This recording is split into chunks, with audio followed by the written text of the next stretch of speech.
నమస్తే, welcome to KR TV. నేను మీ Kranti. BC SC ST JAC ఏర్పాటు చేసి బీసీ ఎస్సీ ఎస్టీల హక్కుల కోసం, రాజ్యాధికార సాధన కోసం ధర్మ సమాజ్ పార్టీ వ్యవస్థాపకులు డాక్టర్ విశారదన్ మహారాజ్ చేస్తున్నటువంటి 1,00,000 కిలోమీటర్ల మా భూమి రథయాత్ర అసలు దేనికోసం, ఎందుకోసం, ఈ అంశాలు చర్చిద్దాం. ఇవాళ మనతో ఉన్నారు డాక్టర్ విశారదన్ మహారాజ్. ముందుగా వెల్కమ్ చేద్దాం. అన్న నమస్తే. నమస్తే క్రాంతి. బాగున్నారు అన్న? బాగుంది. మిమ్మల్ని ఇంటర్వ్యూ చేయడానికి చాలా కారణాలు ఉన్నాయి. అందులో ముఖ్యమైనటువంటి కారణం ఈ కరపత్రం. ఈ కరపత్రానికి సంబంధించి కనుక మనం గమనిస్తే 1,00,000 కిలోమీటర్ల మా భూమి రథయాత్ర అని చెప్పేసి మీరు బయలుదేరారు. దీని ముఖ్య ఉద్దేశం ఏమై ఉండొచ్చు? తెలంగాణ రాష్ట్రంలో 3.5 కోట్ల మంది బీసీ ఎస్సీ ఎస్టీ ప్రజలు ఉన్నారు. ఇంత అసంఖ్యాకంగా ఉన్న ఈ ప్రజలు 93% ఉన్నారు. 93%, దాదాపుగా 90-93% ఉన్నారు. ఇంత అసంఖ్యాకంగా ఉన్న ఈ జనం శతాబ్దాల తరబడి, యుగాల తరబడి అధికారానికి, హక్కులకి, భూమికి, సామాజిక గౌరవానికి, తిండికి, ఈ దేనికి నోచుకొని ఒక బానిసత్వపు జీవితం వెళ్ళదు. ఇంత అసంఖ్యాకంగా ఉన్న ఈ పీడిత వర్గాలు గత శతాబ్ద కాలం నుంచి కూడా అనేక ఉద్యమాలు వచ్చినా వీళ్ళ విముక్తి జరగలేదు. అనేక రూపాల్లో ఉద్యమాలు వచ్చినాయి. ఏ ఉద్యమం కూడా వీళ్ళ విముక్తికి దారి ఇవ్వలేదు. చివరికి తెలంగాణ ఉద్యమం కూడా, ఆ ఉద్యమంలో కూడా వీళ్ళు బలిపశువులు అయ్యారు తప్ప వీళ్ళకి రాజ్యం రాలేదు.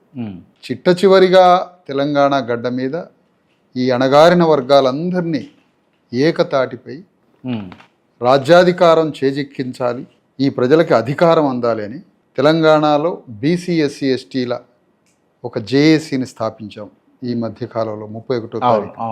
ఆ జేఏసీ అనేక పార్టీల్లో, అనేక సంఘాల్లో, అనేక వేదికల్లో ఉన్న బీసీ ఎస్సీ ఎస్టీ మేధావులు, విద్యావంతులు, వివిధ రంగాల నిపుణులు అందరినీ ఒకతాటిపైకి తెచ్చి అధికారం, రాజ్యాధికారం మన వర్గాలకు అందాలని అందరూ అనుకుంటున్నారు. దీనికి ఎవరు వ్యతిరేకం కాదు. కాకపోతే ఆయా పార్టీలు ఆయా వేదికల్లో ఇరుక్కొని ఉన్నారు. కానీ కామన్ అభిప్రాయం అందరికీ రాజ్యం రావాలనే అభిప్రాయం ఉంది.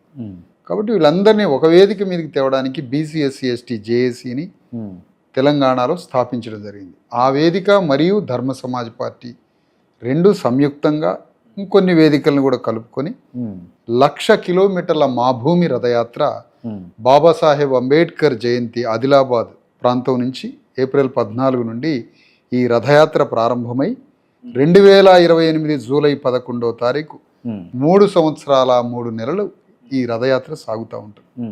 ఈ రథయాత్ర ద్వారా తెలంగాణ గడ్డ మీద ఉన్న 3.5 కోట్ల మంది బీసీ ఎస్సీ ఎస్టీలని రాజ్య సింహాసనం మీద కూర్చోబెట్టాలి. ఇంకా చెప్పాలంటే ఎస్సీ సామాజిక వర్గంలో, దళిత సామాజిక వర్గంలో ఒక మాదిగని ముఖ్యమంత్రి పీఠం మీద కూర్చోబెట్టాలి.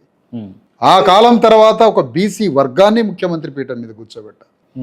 ఒక 2 ఏళ్ళు ఒక మాదిగ దళితుడిని, ఒక 3 ఏళ్ళు ఒక బీసీ వర్గాన్ని రాజ్య సింహాసనం మీద కూర్చోబెట్టి రాజ్య స్వభావాన్ని మార్చి బ్యూరోక్రసీ, మంత్రివర్గం, ఎమ్మెల్యేలు, ఎంపీలు, సర్పంచ్ దగ్గర నుంచి సీఎం సీటు వరకు వ్యవస్థలో మొత్తం మార్పు తీసుకురావాలని. రైట్. ఇప్పుడు మీరు చెప్తున్నటువంటి ఒక మాదిగ సామాజిక వర్గానికి చెందినటువంటి వ్యక్తి 2 ఏళ్ళు ముఖ్యమంత్రిగా, బీసీ సామాజిక వర్గానికి చెందినటువంటి వ్యక్తి 3 ఏళ్ళు ముఖ్యమంత్రిగా విశారదన్ మహారాజ్ చేయగలుగుతాడా? చేయలేడని మీరు అనుకుంటున్నారా? చేయగలుగుతాడా అని అడుగుతున్నా. 100% చేయగలుగుతాం. ఎందుకు చేయగలుగుతామంటే ఇది ప్రజాస్వామ్య దేశం, ఇది గణతంత్ర దేశం. ఈ దేశంలో ఓటు అనేటువంటి ఆయుధమే రాజ్యాన్ని తీసుకొచ్చే ఆయుధం. ఆ ఓటు గండ్రగొడ్డలి అంబేద్కర్ బానిస చేతిలో పెట్టాడు. ఆ గండ్రగొడ్డలితో రాజ్యం తెచ్చుకోమని ఆ ఓటు అనే గండ్రగొడ్డల్ని నూరి కోట్ల మంది చేతిలో పెట్టాడు. కానీ అగ్రవర్ణాలు ఆ గండ్రగొడ్డల్ని కోటర సీసాకి కొనుక్కుంటున్నారు. భావజాల వ్యాప్తి లేక, భావ దరిద్రంతో శరీరాలే బ్రతుకుతూ, జ్ఞానం లేక మందుకి, మాంసానికి అమ్ముడుపోతున్న తరుణంలో ఈ అద్భుతమైనటువంటి అణగారిన వర్గాలే అధికారాన్ని చేజెక్కించాలని ఒక మహాసంకల్పంతో ఈ భావజాలాన్ని ప్రతి గుండెకి చేర్చి ఒక ఆత్మని కట్టి నాన్ సేలబుల్గా మార్చి మాదిగలు రాజ్యాన్ని ఏలితే జరిగే ప్రయోజనాలు, బీసీలు ఏలితే ప్రయోజనాలు, అంతిమంగా బీసీ ఎస్సీ ఎస్టీలే రాజ్యాన్ని పరిపాలిస్తే వచ్చే ప్రయోజనాలేంటి, వచ్చే మానవ హక్కులేంటి, సామాజిక గౌరవం ఏంటి, ఒక్క సంతకంతో 20 లక్షల ఎకరాల భూమిని ఎట్లా పంచవచ్చో దాని వివరించి రాజ్యం ద్వారా బిడ్డల భవిష్యత్తు ఎట్లా ఉంటుంది, వైద్యం ఎట్లా ఉంటుంది, విద్య ఎట్లా ఉంటుంది, ఉపాధి ఎట్లా ఉంటుంది, భూమి ఎట్లా ఉంటుందో సవివరంగా మనిషికి వివరించి, ఒకప్పుడు మనకి రాజ్యం ఉంది ఈ భూమి మీద, మనకి ఒక లెగసీ ఉన్నది, ఒక వారసత్వ రాజ్యం ఉంది, మధ్యలో 2000 సంవత్సరాలు బానిసలం కావచ్చు, కానీ బానిసల యుగానికి ముందు రాజ్యం ఉంది. మళ్ళీ ఆ రాజ్యాన్ని తిరిగి సంపాదించుకోవాలి. అలాంటి రాజ్యాన్ని తిరిగి సంపాదించడానికి కూడా కొంతమంది వీరులు ఉన్నారు మన జాతుల్లో. సర్దార్ సర్వాయి పాపన్న గౌడ్ యొక్క విరోచిత పోరాటం అనేక అణగారిన వర్గాలని కలుపుకొని ఆనాడే రాజ్యాన్ని సాధించడానికి మొఘల్స్ మీద, అగ్రవర్ణాల మీద, రెడ్డి వెలమల మీద యుద్ధం చేసి గోల్కొండ కోట మీద జెండా ఎగరేసినటువంటి ఒక మహావీరుడి, ఒక గౌడ సోదరుడి యొక్క వీరగాథని వివరించాలి. పండగ సాయన్న అనే ముదిరాజు యొక్క వీరగాథని వివరించాలి. ఎప్పుడో 700 ఏళ్ల క్రితం వెలమరాజుల ప్రతాపరుద్రుడి మీద యుద్ధం చేసిన మేడరాజు సమ్మక్క సారలక్క యుద్ధాన్ని వారసత్వంగా వివరించాలి. చాకలి ఐలమ్మ భూపోరాటాన్ని వివరించాలి. పద్మశాలి కులంలో పుట్టిన కొండా లక్ష్మణ్ బాపూజీ యొక్క రాజ్యంలో తన వాదనని వారసత్వంగా వివరించాలి. ఇట్లా ఈ వారసత్వ సంపదను కూడా వివరిస్తూ రాజ్యాన్ని చేజిక్కించుకునేటువంటి ఒక మార్గాన్ని ఈ ప్రజలకి స్ఫూర్తినిస్తూ ప్రజల సమస్యల పరిష్కారం పట్ల కూడా రాజ్యంపై పోరాడుతూ సమ్మిళితంగా రాజ్య ఆకాంక్షని ప్రజలకి నేర్పిస్తూ అదే సమయంలో ప్రజల యొక్క సమస్యల్ని ప్రభుత్వానికి, ప్రపంచానికి తెలియజేస్తూ వాళ్ళ దుఃఖానికి పరిష్కారం చెబుతూ సాగే ఈ సుదీర్ఘ యాత్ర ద్వారా రాజ్యం వస్తుంది అనేటువంటి ఒక మహాసంకల్పంతో ప్రయాణం. రైట్, మీరు చెప్పిందంతా జరిగితే నాలాంటోళ్ళు మీలాంటోళ్ళు అందరూ కూడా స్వాగతిస్తారు, సంతోషపడతారు. కానీ ఇది జరుగుతుందా అనేది మీ ప్రశ్న. అంటే నేను ఒక మాట చెప్తున్నాను సార్. ఈరోజు ముస్లింలు, తుర్కోళ్ళు ఉన్నారు. తుర్కా అని అంటాం మనం సహజంగా. ముస్లింలు ఎట్లా రాజ్యానికి వస్తున్నారు తెలంగాణలో? వాళ్ళ శాతం ఎంతో తెలుసు. కానీ వాళ్ళు ఈరోజు హైదరాబాద్ని పరిపాలిస్తున్నారు. ఒక 8 మంది ఎమ్మెల్యేలు అయినరు, ఒక పార్లమెంటు సభ్యుడు అయిండు. తుర్కోళ్ళు మరి పార్లమెంట్లోకి పోతారు, అసెంబ్లీలోకి పోతారు, హైదరాబాద్ మున్సిపల్ కార్పొరేషన్ వాళ్ళు చేజెక్కించుకుంటారు, హైదరాబాద్లో రాజులాగా బతుకుతారు. దానికి ఓటే కదా ఆయుధం. వాళ్ళు రాజ్యాన్ని తెచ్చుకుంటున్నప్పుడు 90% ఉన్న బీసీ ఎస్సీ ఎస్టీలు ఎందుకు రాజ్యాన్ని తెచ్చుకోరు? అంటే వాళ్ళకి ఒక వాదం ఉన్నది, వాళ్ళకి ఒక సిద్ధాంతం ఉన్నది.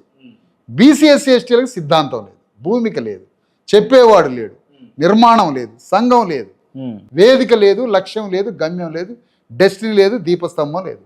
ఈ ప్రజలంతా సేలబుల్గా మారింది. కాబట్టి ఈ ప్రజల్ని ఆర్గనైజ్ చేయగలిగి ఇప్పుడు సేలబుల్గా మారిరు అంటారు కదా, సేలబుల్గా చేసింది ఎవరు అంటే? సేలబుల్గా చేసింది అగ్రవర్ణాలే. అగ్రవర్ణాలంటే ఈ రాష్ట్రాన్ని పరిపాలిస్తున్న అగ్రవర్ణాలు, రాజకీయ పార్టీలు ఉన్నటువంటి వాళ్ళే గ్రామాలలో జ్ఞానం లేని అమాయకులు, ఈ బానిసలకి మందు మాంసాలు అన్నీ పంచి వీళ్ళని సేలబుల్గా మార్చారు. ఇప్పుడు మీరు అంటున్నటువంటి అంటే ఈ ఎస్సీ వర్గాలు కావచ్చు, దళిత వర్గాలు కావచ్చు, లేకపోతే బీసీ వర్గాలు కావచ్చు, ఎమ్మెల్యేలుగా, ఎంపీలుగా, మంత్రులుగా కూడా ఉన్నారు కదా. ఇది సరిపోదంటారా? ఎమ్మెల్యేలుగా, ఎంపీలుగా అంటే ఒక ఊళ్ళో సర్పంచ్ అవుతాడు మనోడు. సర్పంచ్ అయినాక అయా నీ బాంచని కాలు మొక్కుతా ఉంటాడు మళ్ళీ ఆదోరనే. అంటే సర్పంచ్ అయింది దేనికి? ఆ సర్పంచ్ని చేసిన ఆయన ఉంటాడు కదా యజమాని. ఆ యజమాని ఈయన సర్పంచ్ని చేస్తే సర్పంచ్కి అధికారం ఏమి ఉండదు కదా, మళ్ళీ తలుపులేసి కాలు మొక్కుతాడు అదోరై. మనమనేది స్వధర్మంతో స్వశక్తిగా వాళ్ళ కాళ్ళ మీద వాళ్లే రాజ్యాన్ని సాధించడం. అగ్రవర్ణాలు ఏదో ఎమ్మెల్యే టికెట్ ఇస్తే, సర్పంచ్ని చేస్తే ఆ రాజ్యం కాదు, దాన్ని రాజ్యం అనరు. అది ఒక రకంగా చెప్పాలంటే బానిసత్వమే. మనం అనేది మనమే ఒక వేదికతో, మనమే బీసీ ఎస్సీ ఎస్టీలమంతా ఒక్కటై మనమే ఆ వేదికతో రాజ్యం కోసం యుద్ధం చేసి స్వరాజ్యాన్ని స్థాపించడం. రైట్, ఇప్పుడున్నటువంటి పరిస్థితులలో క్లియర్గా మాట్లాడుకుంటే ఒక నియోజకవర్గానికి ఖర్చు పెట్టాల్సిన పైసలు 50 నుంచి 150, 150 కోట్ల దాకా ఖర్చు పెడుతున్నారు. అన్ని డబ్బులు వెచ్చించి ఖర్చు పెట్టుకోగలిగేటటువంటి వ్యవస్థ విశారదన్ మహారాజ్ చేతుల్లో ఉన్నదా అంటే? నా దగ్గర 50 రూపాయలు కూడా లేవు. మీరు 50 కోట్లు అంటారు కానీ 50 రూపాయలు లేవు. కానీ ప్రజలకి సైద్ధాంతిక నిబద్ధతనిచ్చి వాళ్ళకి వజ్ర సంకల్పాన్ని నేర్పి వాళ్ళ ఓటుతో వాళ్ళు రాజ్యానికి రాగలగడానికి కావలసిన సమస్త మార్గాల ద్వారా వాళ్ళని నిర్మిస్తాననే ఒక ఆకాశమంత ఆత్మవిశ్వాసం ఉంది. రైట్, ఇప్పుడు నేను జనరల్గా జరిగే ఒక విషయం చెప్తాను. ఒక ఇంట్లో 4 ఓట్లు ఉన్నాయి, ఒక ప్రధాన రాజకీయ పార్టీలు ఏవైనా 2, వాళ్ళు 2,000 వీళ్ళు 2,000 ఇచ్చారు ఇంట్లో అందరికి, నలుగురికి 4 2 8,000 ఇచ్చారు, వాళ్ళు వీళ్ళు ఇద్దరు కలిసి. ఎట్లా చీలిపోతుందంటే మేమిద్దరమేమో ఈ పలానా పార్టీకి వేస్తాం, మీరిద్దరేమో పలానా పార్టీకి వేయరు అని చెప్పేసి మాట్లాడుకొని పోయి ఓట్లు వేసినటువంటి దాఫలాలు చాలా ఉన్నాయి. ఇటువంటి వాటి నుంచి ఎట్లా బయట తీసుకొస్తారు? ఆ కుటుంబం మొత్తాన్ని మాకు ఓటేయించుకునేటట్టు చేస్తాం. ఎట్లా సాధ్యం? ఎందుకంటే ఎట్లా సాధ్యం అంటే ఇప్పుడు ఆ కుటుంబం అనే దానికి అసలు ఓటు ఎవరిచ్చిండ్రు? ఆ కుటుంబానికి ఓటు హక్కు ఎవరిచ్చిండ్రు? అంబేద్కర్ ద్వారా ఓటు హక్కు వచ్చింది. రాజ్యాంగం ద్వారా వాళ్ళు సమాజంలో పౌరులు అయ్యారు. సమాజంలో బెనిఫిట్ అయ్యేది రాజ్యాంగం ద్వారా. అంబేద్కర్ ఓటు ద్వారా ఓటు వచ్చింది. రేపు రాజ్యం వస్తే మనకు వచ్చే ప్రయోజనాలు, రాజ్యం రాకపోతే ఇదే రాజ్యం ఉంటే నీ బిడ్డలు చచ్చిపోతారు హాస్పిటల్ లేక, ఇదే రాజ్యం ఉంటే నీ బిడ్డలకు చదువు రాక పిచ్చోళ్ళు అయిపోతారు, నీ బిడ్డలకి పని చేతికి పని రాక సమాజంలో మరణిస్తారు, తిండి లేక చదువు లేక ఆరోగ్యం లేక సమాజంలో చస్తారు ఇప్పుడున్న ప్రభుత్వాలు ఉంటాయి. అదే మన రాజ్యం వస్తే మన ప్రభుత్వంలో హాస్పిటల్ ఎట్లుంటుంది, స్కూల్ ఎట్లుంటుంది, చేతి నిండా పని ఎట్లుంటుంది, మన రాజ్యం అంటే ఎట్లా ఉంటుంది, మన ధర్మం ఏంటి అది నేర్పిస్తాం. అప్పుడు నాన్ సెలబుల్గా మారుతాం. Right, okay. మీరు అంటే బీసీ ఒక ముఖ్యమంత్రి కావాలి, ఒక దళితుడు ఒక ముఖ్యమంత్రి కావాలన్న, దళిత మాదిగ ముఖ్యమంత్రి కావాలి, మాదిగ వర్గం, దళిత మాదిగ వర్గంలోకి వచ్చి ముఖ్యమంత్రి కావాలి అంటే విశారదన్ మహారాజు కావాలన్నా? నేను ముఖ్యమంత్రిని శిల్పాన్ని చెక్కే శిల్పిని. నేను ముఖ్యమంత్రి అనే ఒక శిల్పాన్ని చెక్కే శిల్పిని. అంటే ముఖ్యమంత్రిని తయారు చేస్తా. మీరు ముఖ్యమంత్రి కావాలనుకోవాలి, ముఖ్యమంత్రిని ఆలోచన కూడా లేదు. ముఖ్యమంత్రిని తయారు చేయడంలో పడే ఆనందం ముఖ్యమంత్రి అయ్యే దాంట్లో ఏముంటుంది? అసలు ఉండదు కదా. బాల్దాకరే బాంబేలో ఏం చేసిండు? మహారాష్ట్రలో ముఖ్యమంత్రిని తయారు చేసిండు.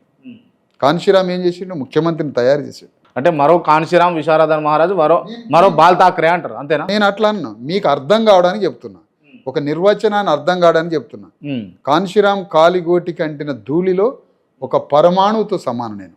ఆయన నా గాడ్ ఫాదర్, ఆయనకి నాకు కంపేర్ ఏంటి? అంతే.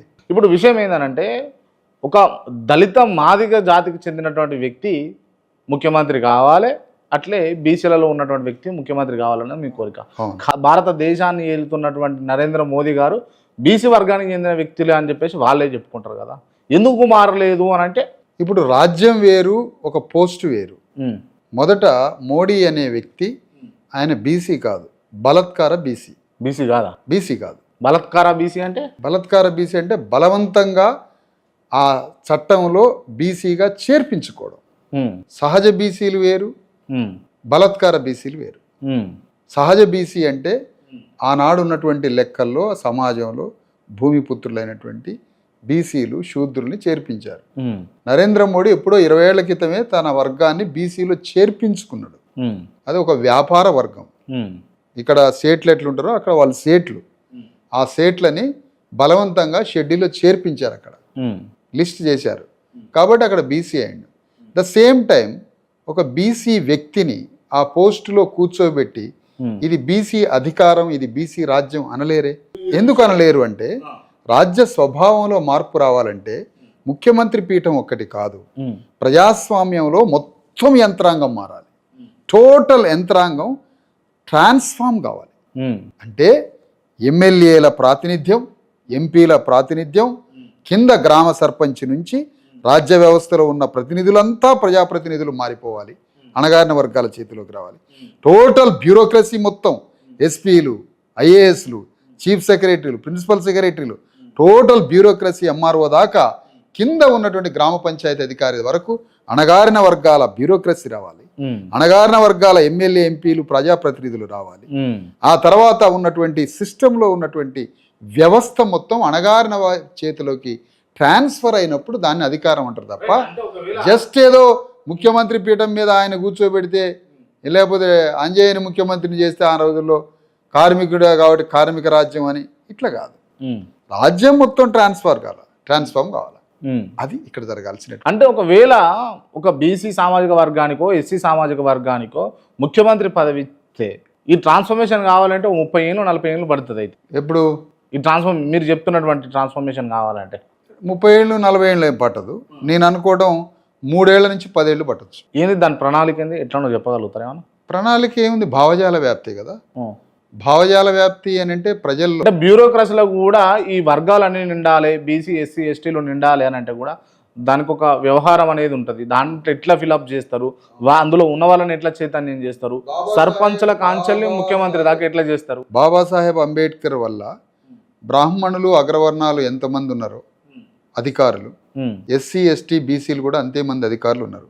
మాకు కలెక్టర్లు తక్కువయ్యారు అనుకోండి, ఆర్డీఓలకి కన్ఫర్డ్ ఐఏఎస్ ఇచ్చేసి వెంటనే ఒక జీవో ఇచ్చి 100 మంది ఆర్డీఓలను కలెక్టర్గా మార్చుకుంటాం. అయిపోయి ఎన్ని సోర్సెస్ లేవు.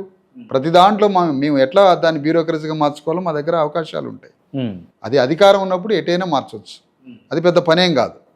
అందుకని నేననేది ఏంటంటే ఒక భావజాలాన్ని కుమ్మరించినప్పుడు, ఒక విప్లవ అగ్నిని రగిల్చినప్పుడు అది పెనుమంటగా మారి కోట్ల మంది ప్రజల హృదయాల్లోకి పోతుంది. అది బ్యాలెట్ బాక్స్లోకి కనెక్ట్ చేస్తాం. బ్యాలెట్ బాక్స్ ద్వారా రాజ్యం బయటకు వెళ్తుంది. బాక్స్ బద్దలు కొట్టుకొని రాజులు బయటకు వెళ్తారు. అంతే ఇక పక్కా. రైట్, ఓకే, చూద్దాం. అయితే నేనే అంటున్నా ఏమంటే విశారదన్ మహారాజు లాంటి వాళ్ళు చాలా మంది, ఈ ఒక్కరిద్దరని చెప్పనీకి చాలా మంది కూడా ఒక వెలిగి కనుమరుగైపోయారు. అట్లనే మీ విషయంలో కూడా జరిగితే అసలు నేను వెలిగితిగా అంటే ఇప్పటి వరకు కూడా వెలగలేదని మీరు ఒప్పుకుంటారు. వెలుగు లేదు నా దగ్గర, జ్ఞానమే ఉంది. వెలుగు అనేది మీరు అనేది ఏంటంటే క్రియేటెడ్ పబ్లిసిటీ అంటారు. సైకో ఫ్యాన్సీ లాగా ఒక భయంకరమైనటువంటి పబ్లిసిటీ పిచ్చి పట్టుకున్న వాళ్ళు ఉంటారు. అంటే వాడి ఫ్లెక్సీ కూడా ఆకాశం అంత ఉండాలనుకుంటాడు, ప్రతి నలుగురిలో వాడి మాట వెళ్ళాలనుకుంటాడు, ప్రతి 4 చోట చర్చ రావాలనుకుంటాడు, అతని పేరు చెప్తే టెర్రరైజ్ కావాలనుకుంటాడు. సమాజంలో టెర్రరైజ్, పబ్లిసిటీ, సైకో ఫ్యాన్సీ, వీటికి అలవాటు పడ్డ క్యారెక్టర్స్కి సోషల్ మిషన్ ఒకటి ఉన్నది, సామాజిక పరివర్తన ఒకటి ఉన్నది. అది బుద్ధుడి నుంచి అంతకుముందు పూర్వకాలం నుంచి బయలుదేరిన ఒక తత్వంతో సమాజాన్ని మార్చుకుంటూ పోయి సమాజంలో ఉన్న దుఃఖాన్ని తీసి ప్రజలకి రాజ్యం అందించాలనే ఒక సామాజిక మిషనరీ ప్రోగ్రాం కాదు వాళ్ళది. సమాజం వారికి మార్కెట్. బీసీ ఎస్సీ ఎస్టీలు వినియోగదారులు, వస్తువులు వాళ్ళకి. ఆ వస్తువులని వాళ్ళకి అమ్మటం. ఇలాంటి ఉద్యమకారులని నన్ను కంపేర్ చేయొద్దు దయచేసి క్రాంతి గారు. వాళ్ళు ఎవరైనా ఉంటే వాళ్ళది వేరే మార్కెట్. ఇప్పుడు అట్లాంటి వాళ్ళని అందరినీ ఒక్కతాటికి తీసుకురావడం అనేది పెద్ద హార్డ్ వర్క్ కదా, అది సాధ్యమవుతుందా? అంటే మనం మాట్లాడుకునే ఇప్పుడు వర్గాలుగా మాట్లాడుకుంటే బీసీలకు ప్రాతినిధ్యం వహిస్తున్నటువంటి బీసీ నాయకులు చాలామంది ఉన్నారు.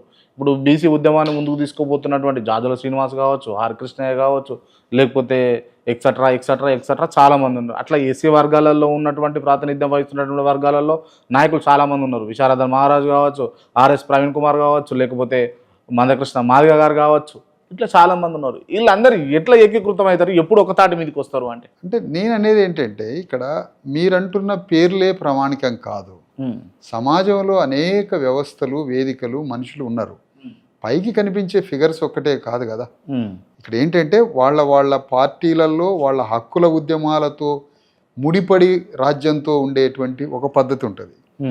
హక్కులతో పాటుగా హక్కుల డిమాండ్ కోసం పోరాడే వేదికలు.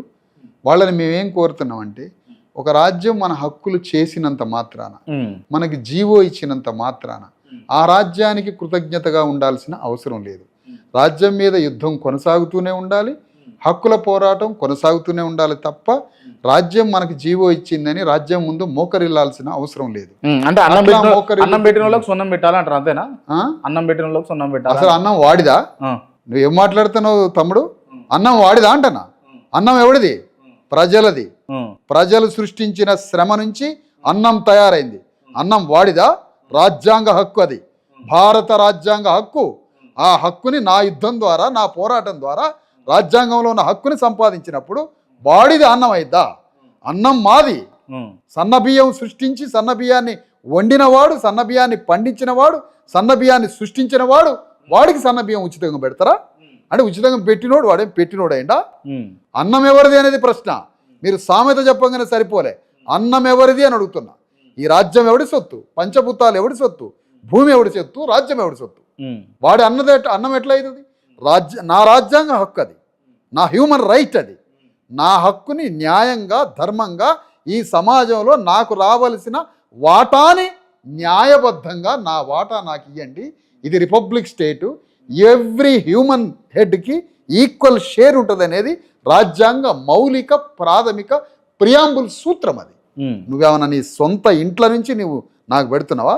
చంద్రబాబు నాయుడు వర్గీకరణ ఇచ్చిండు అనుకుందాం. చంద్రబాబు నాయుడికి కృతజ్ఞతగా ఉండాల్సిన అవసరం ఏంటి? 30 ఏళ్ళు చంద్రబాబు నాయుడు మాదిగల రక్తం దాగి, మాదిగల ఓట్లు తిని, మాదిగల మొత్తాన్ని శక్తిని గుంజి 30 ఏళ్ళు చంద్రబాబు నాయుడు అధికారంలో లేడా? ఇక్కడ ఉన్నటువంటి ఈ రాజ్యాన్ని పరిపాలిస్తున్నటువంటి వాళ్ళు ఇక్కడ తెలంగాణలో వర్గీకరణ ద్వారా, వర్గీకరణ అంశంతో ఇక్కడ రాజ్యాలు మాదిగల ఓట్లని, మాదిగల అభిమానాన్ని, మాదిగల యొక్క శక్తిని గుంజుకోలేదా? అట్లా వర్గీకరణే కాదు, బీసీ హక్కులు ఇచ్చినా, వర్గీకరణ హక్కు ఇచ్చినా, ఎలాంటి కుల సంఘాలకి సంబంధించిన ఏ హక్కులు ప్రభుత్వం ఇచ్చినా, ఏ ప్రజా సంఘాలు పోరాడే హక్కులు ప్రభుత్వం ఇచ్చినా ఆ ప్రభుత్వానికి కృతజ్ఞతగా ఉండాల్సిన అవసరం లేదు. అది ఎక్కడి నుంచి నేర్చుకోవాలో తెలుసా? రెడ్డిస్ ఉన్నారు. కేసీఆర్ గవర్నమెంట్ని తీసుకు దాంట్లో యంత్రాంగంలో రైతు బంధు ఉంది. రైతు బంధు మొత్తం రెడ్లకు ఇచ్చారు. దాదాపు ఆల్మోస్ట్ రైతు బంధు బెనిఫిషియరీస్ రెడ్లు. క్యాబినెట్ మొత్తం కేసీఆర్ గవర్నమెంట్లో రెడ్లు. అవునా? బ్యూరోక్రసీ అంతా రెడ్లు. తెలంగాణ గవర్నమెంట్లో ఇండస్ట్రీస్ మొత్తం రెడ్లు. అంటే ఇండస్ట్రీస్కి బెనిఫిట్ అయింది రెడ్డిసే, భూమి సంబంధించిన రైతు బంధు బెనిఫిట్ అయింది వాళ్ళే, ఎమ్మెల్యేలు ఎంపీలు అయింది వాళ్ళే, క్యాబినెట్ మొత్తం వాళ్ళే. కానీ రెడ్డిస్ ఏం చేసిండ్రు? కేసీఆర్ని పక్కన పడేసి తమ రెడ్డి రాజ్యాన్ని స్థాపించుకున్నారు. ఎందుకు కృతజ్ఞతగా లేరు కేసీఆర్కి? అంటే రాజ్యం ఎవడి సొత్తు కాదు, నీ ఇంట్లో సొమ్ము ఇయ్యట్లేదు, అది అట్లనే మన గ్రామాలలో బీసీ ఎస్సీ ఎస్టీలు కృతజ్ఞత బానిసలు. ఛాయ్ పోసినందుకు 10 ఏళ్ళు, ఇంత బువ్వ పెట్టినందుకు 30 ఏళ్ళు, ఇంత పువ్వాకు పేడిచ్చినందుకు, సుట్ట తాగడానికి పువ్వాకు పేడిస్తే 30 ఏళ్ళు మన తాతలు బానిసత్వం చేశారు. ఎప్పుడో ఒక అయ్య అన్నం పెట్టిండని, సొక్కా ఇచ్చిండని, ఇంత సహాయం చేసిండని బానిసత్వంతో ఉంటారు. అందుకని మనం కోరేదేంటి? బానిసత్వం మంచితనం. అది మంచితనం కాదది, బానిసత్వ రూపంలో ఆ మంచితనం. దాన్ని నీకు రావలసిన, నీకు చెందాల్సిన హక్కుని నువ్వు తీసుకున్నాక నువ్వు కృతజ్ఞత జీవితాంతం చెల్లిస్తే మంచితనం ఎట్లయితుంది? మంచితనం వేరు, మంచితనం బానిసత్వంగా ప్రదర్శిస్తున్నాడు. మంచితనం కాదది, బానిసత్వం అంటారు. ఒక మనిషి తను జీవితం మొత్తం వాడికి చాకిరీ చేయటం మంచితనం ఎట్లయితుంది? బానిసత్వం అంటారు దాన్ని. అందుకని ఈ బానిసత్వం అనే స్వభావాన్ని మరిచి మన హక్కుల కోసం, రాజ్యం కోసం యుద్ధం చేస్తూనే ఉండాలి, మన రాజ్యం కోసం పోరాడుతూనే ఉండాలి. 2 డైమెన్షన్ ప్రోగ్రామ్ ఉండాలి ఇక్కడ. అందుకని అణగారిన వర్గాలు రెండు రూపాలతో మూమెంట్ చేయాలనేది మన భావన. దానికోసం మేము అనేది ఏంటంటే, ఇప్పుడు మీరు అన్నారు ఇందాక కొన్ని క్యారెక్టర్స్ చెప్పారు. ఆ వ్యక్తులు ఇప్పుడు రాజ్యం ముందు హక్కులు అడుగుతున్న ఒక వేదిక ఉంది. ఆ వేదిక నాయకుడి దగ్గరికి నేను వెళ్తా, మాట్లాడతా, అనా మీరు ప్రభుత్వం మీద హక్కుల కోసం పోరాడండి, న్యాయం తప్పు లేదు అది. కొంతమంది రాజ్యం కోసం ఎక్కువ టైం స్పెండ్ చేస్తారు, కొంతమంది హక్కుల కోసం పోరాడతారు. ఆ పోరాడే వ్యక్తికి చెబుతా, డాక్టర్ అంబేద్కర్ హక్కుల కోసం ఉద్యమిస్తూనే, హక్కుల కోసం యుద్ధం చేస్తూనే అంబేద్కర్ రాజకీయ వేదిక పెట్టి రాజ్యం కోసం పోరాడాడు. మండల్ కమిషన్ హక్కు గురించి కాన్షీరామ్ యుద్ధం చేస్తూనే కాన్షీరామ్ రాజ్యం కోసం పోరాడాడు. తమిళనాడులో అనేక వర్గాలు, అణగారిన బీసీ వర్గాలు హక్కుల కోసం ఉద్యమిస్తూనే తమిళనాడులో బీసీ ఎస్సీ ఎస్టీలు రాజ్యానికి వచ్చారు. ఉత్తరప్రదేశ్ యాదవులు, బీహార్ యాదవులు హక్కుల కోసం ఉద్యమిస్తూనే రాజ్యం కోసం పోరాడారు. అట్లనే పంజాబ్లో ఇట్లా. కానీ మన రాష్ట్రానికి వచ్చేస్తే జీవితాంతం హక్కులు అడగడము, పోరాటం, ప్రభుత్వం ఇస్తే కృతజ్ఞత చెల్లించడం, ప్రభుత్వం ప్రకటిస్తే కృతజ్ఞత చెల్లించడం, ఇట్లా కాకుండా ఈ వేదికలతో ఒక భావన మేము మాట్లాడతాం. అయ్యా, హక్కులు అడుగుతుండటంతో పాటుగా రాజ్యం కోసం కూడా మీరు పోరాడాలి తప్ప హక్కులు ఇచ్చినంత మాత్రం సపోర్ట్ చేయాల్సిన అవసరం లేదు, అదే అతని రైట్ అనే దాన్ని మేము చెప్పి హక్కుల కోసం పోరాడే వేదికలను కూడా జేఏసీ వేదికలో తేవడానికి ఒక అండర్స్టాండింగ్ మాట్లాడదామని మేము భావిస్తున్నాం. మీరు అడిగిన దానికి చెప్తున్నాను. రైట్. అంటే ఇప్పుడు నేను అనేది ఏంటంటే, వివిధ పార్టీలో ఉన్నటువంటి వ్యక్తులు కావచ్చు, లేకపోతే వివిధ అంశాలను పట్టుకొని వర్క్ చేస్తున్నటువంటి వాళ్ళందరూ కూడా ఏకీకృతం అయితే ఈజీగా అవుతుంది కదా ఈ పని అంతా కూడా, ఈ వ్యవహారం అంతా. ఏకీకృతం కారు. ఎందుకు కారు అంటే, ఒకేసారి అందరం ఒక దగ్గరికి వద్దాం అంటే కాదు. అది ఒక బలమైన, త్యాగపూరితమైన, యుద్ధవీరుడైన, బాగా కొట్లాడి త్యాగం చేసి డైనమిజంతో పోరాడిన ఒక సాక్రిఫైస్ జ్ఞానంతో కూడిన ఒక వీరుడు బయలుదేరితే వాడి వీరత్వాన్ని చూసో, వాడి త్యాగాన్ని చూసో, వాడి పోరాటాన్ని చూసో ఎవరో నలుగురు కొంతమంది కదులుతారు. కొంతమంది కదలకపోయినా వాడి సోలు ఒప్పచెప్తారు వాళ్ళు. అంటే మేము ఎక్కడో పార్టీలో తగలబడతాం, నా ఆత్మ మాత్రం మీదే అని చెప్పే ఒక వర్గం ఉంటుంది. ఇట్లా కొంతమంది డైరెక్ట్గా కలిసి ఉంటారు, కొంతమంది బయట నుంచి వచ్చి సహకరిస్తారు, రకరకాలు ఉంటుంది మన ప్రయాణాన్ని బట్టి. కానీ ఒకేసారి ఒకే వేదిక మీదకి వచ్చి రాజ్యం అంటే అక్కడ అగ్రవర్ణ పార్టీలు వేదికలు అంత తొందరగా వీళ్ళని వదిలిపెట్టరు. అవసరమైతే బీసీ ఎస్సీ ఎస్టీ వాదాన్ని పాలక వర్గాలే మాట్లాడతాయి, వాళ్ళ మనుషుల్ని సమాజానికి పంపిస్తారు. అట్లా మాట్లాడుతున్నారుగా పాలక వర్గాలు ఈ వాదం మాట్లాడుతుంది. మనకన్నా ముందే బీసీ ఎస్సీ ఎస్టీ వాదం వాళ్ళే మాట్లాడతారు. వాళ్ళే రాజ్యాన్ని పరిపాలిస్తారు, వాళ్ళే బీసీ ఎస్సీ ఎస్టీ వాదం మాట్లాడతారు. ఎందుకు మాట్లాడతారు అని అంటే రేఖ గీసి క్లియర్ కట్గా సమాజంలో ఫిలసాఫికల్గా ఐడియాలజికల్గా గీత గీసి చూపించినప్పుడు నీ ప్రజలు నీ ఐడియాలజీ గీత గీసి వారు డిక్లేర్ చేసినప్పుడు కన్ఫ్యూజ్ లేకుండా ఉంటుంది. ఆ పని చేయాలనేది మా భావన. ఇప్పుడు అగ్రవర్ణాలు చేస్తేంది బీసీల పోరాటం రాదంటారా? ఇప్పుడు కవిత తీసుకున్నది, ఎమ్మెల్సీ కవిత తీసుకున్నది, బీసీ ఉద్యమాలు చేస్తూ ఉన్నది, బీసీలకు కావాల్సినటువంటి హక్కుల గురించి పోరాటం చేస్తూ ఉన్నది, పూలే విగ్రహం కూడా పెట్టాలని చెప్పేసి ఆమె పోరాటం చేస్తూ ఉన్నది.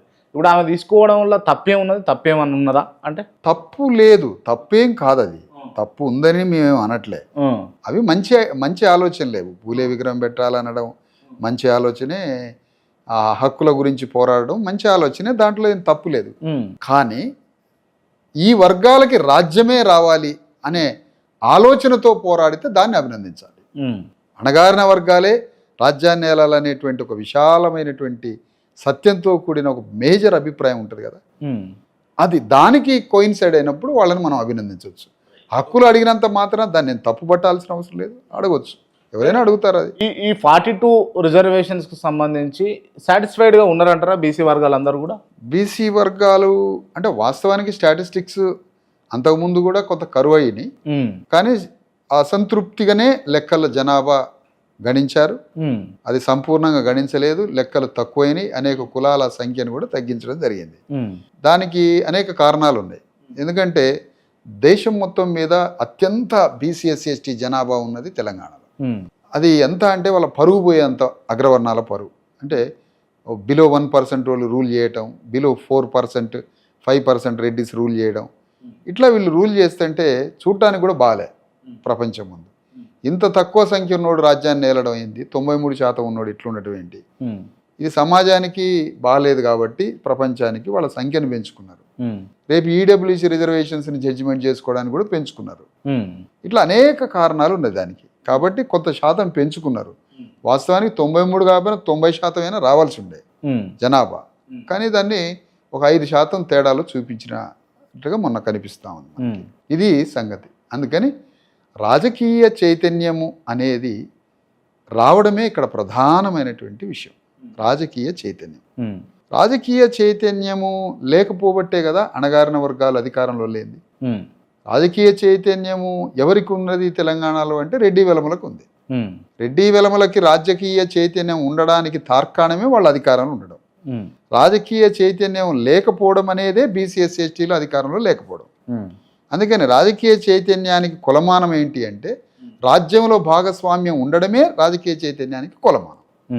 కానీ తెలంగాణలో అందరూ ఏమంటారు, రాజకీయ చైతన్యం ఉంది అంటారు. రాజకీయ చైతన్యం లేదు.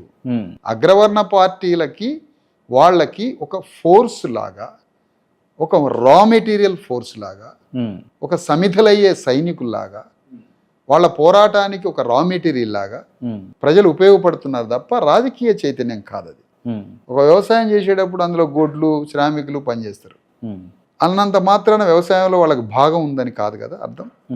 అందుకని ఇంత పెద్ద రాజ్యంలో అణగారిన వర్గాల భాగస్వామ్యం ఉండడం అనేది ప్రజాస్వామ్యం ఫలించడం అనే దానికి ప్రామాణికం. ఓకే, కాసేపు ఈ అంశాలన్నీ మనం పక్కన పెట్టి మళ్ళీ చర్చిద్దాం. ఈ అంశాల మీద ఎట్లా ఉంది కాంగ్రెస్ పరిపాలన అంటే ఏం చెప్తారు విశారదన్ మహారాజ్? అంటే వాస్తవానికి నేనేం అనలిస్ట్ని కాదు, నేను వచ్చింది మీ స్టూడియోకి వచ్చింది వాస్తవానికి పోరాటము, మా వేదిక, రేపు యుద్ధము, రేపు ఆదిలాబాద్లో జరగబోయేటువంటి ఒక మహా బహిరంగ సభ చెప్తాం. అదే సమయంలో మీరు అడిగిన దానికి మా పార్టీ కోణం నుంచి 2 విషయాలు చెప్పాలని, అనలిస్ట్గా కాదు. ఒక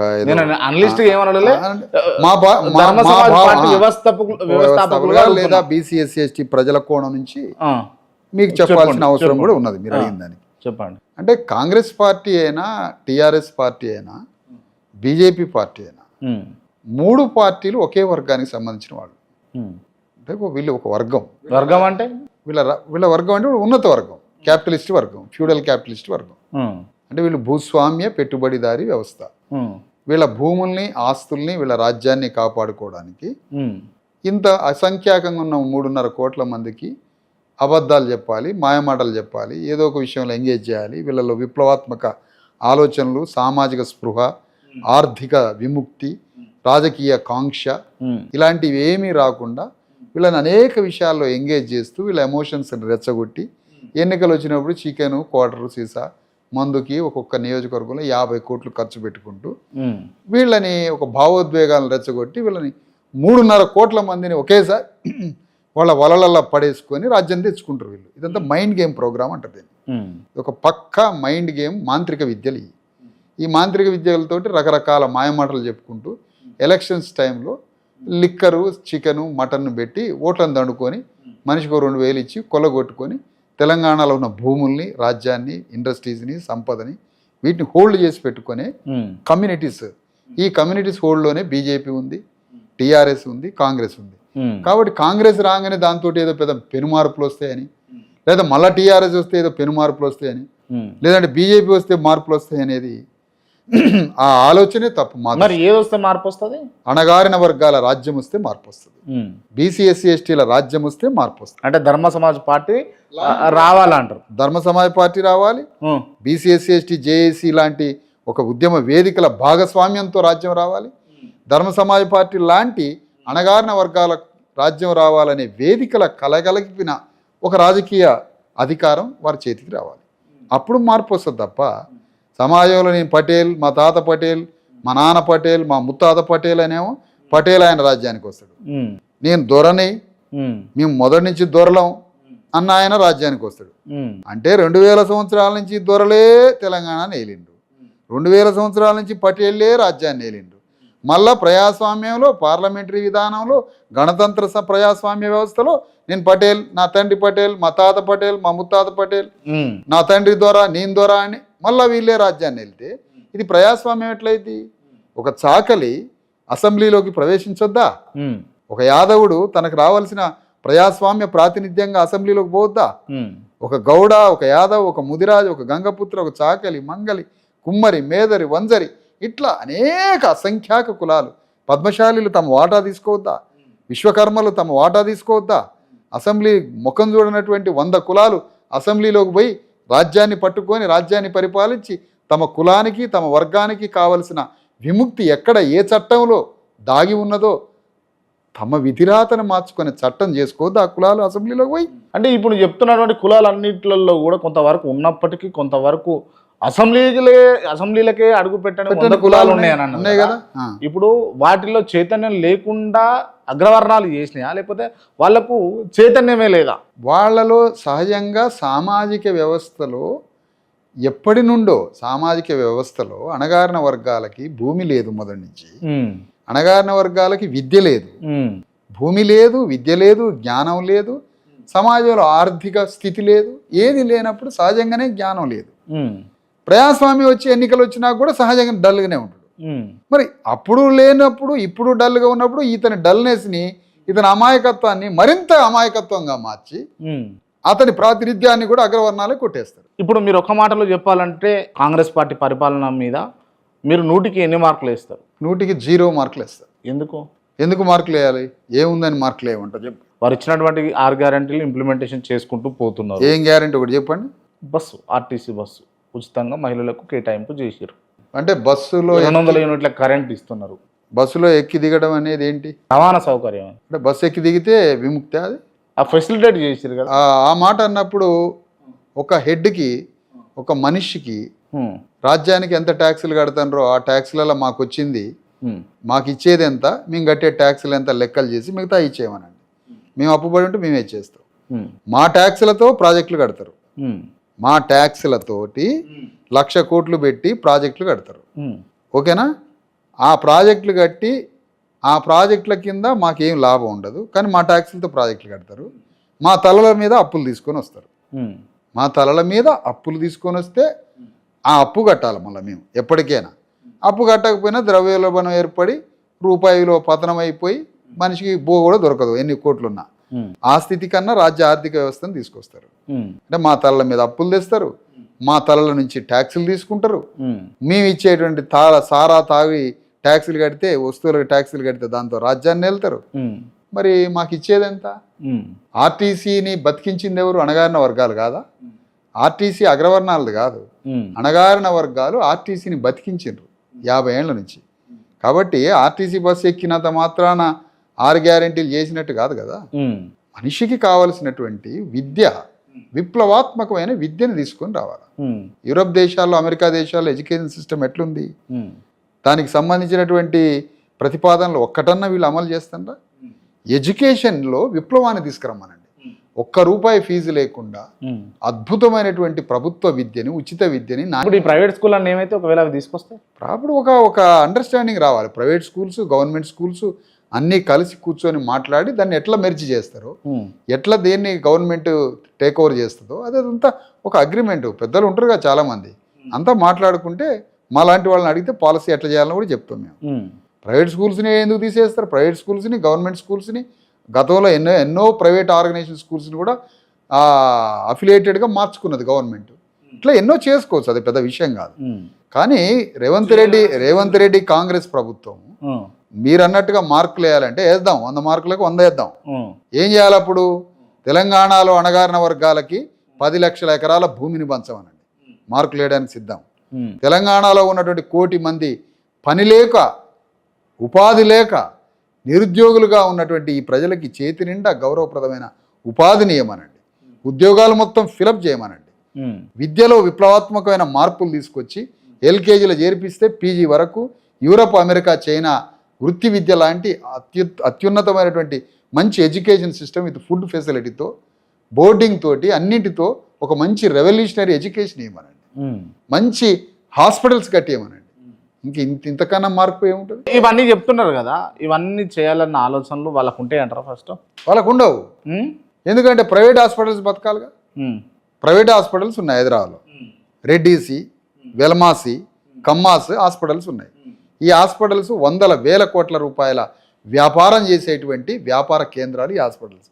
ఈ హాస్పిటల్ వేల కోట్లు సంపాదించి కాంగ్రెస్ ప్రభుత్వానికి చందాలు ఇవ్వాలి, బీఆర్ఎస్ ప్రభుత్వానికి చందాలు ఇవ్వాలి, బీజేపీ ప్రభుత్వానికి చందాలు ఇవ్వాలి, పెద్ద పెద్ద కార్పొరేట్ స్కూల్స్, కాలేజెస్ చందాలు ఇవ్వాలి ఈ గవర్నమెంట్కి. వీళ్ళు చందాలు తీసుకున్నాడు ఆ స్కూల్స్ని కాపాడుతాడా? ఆ స్కూల్స్ని కూలుస్తాడా?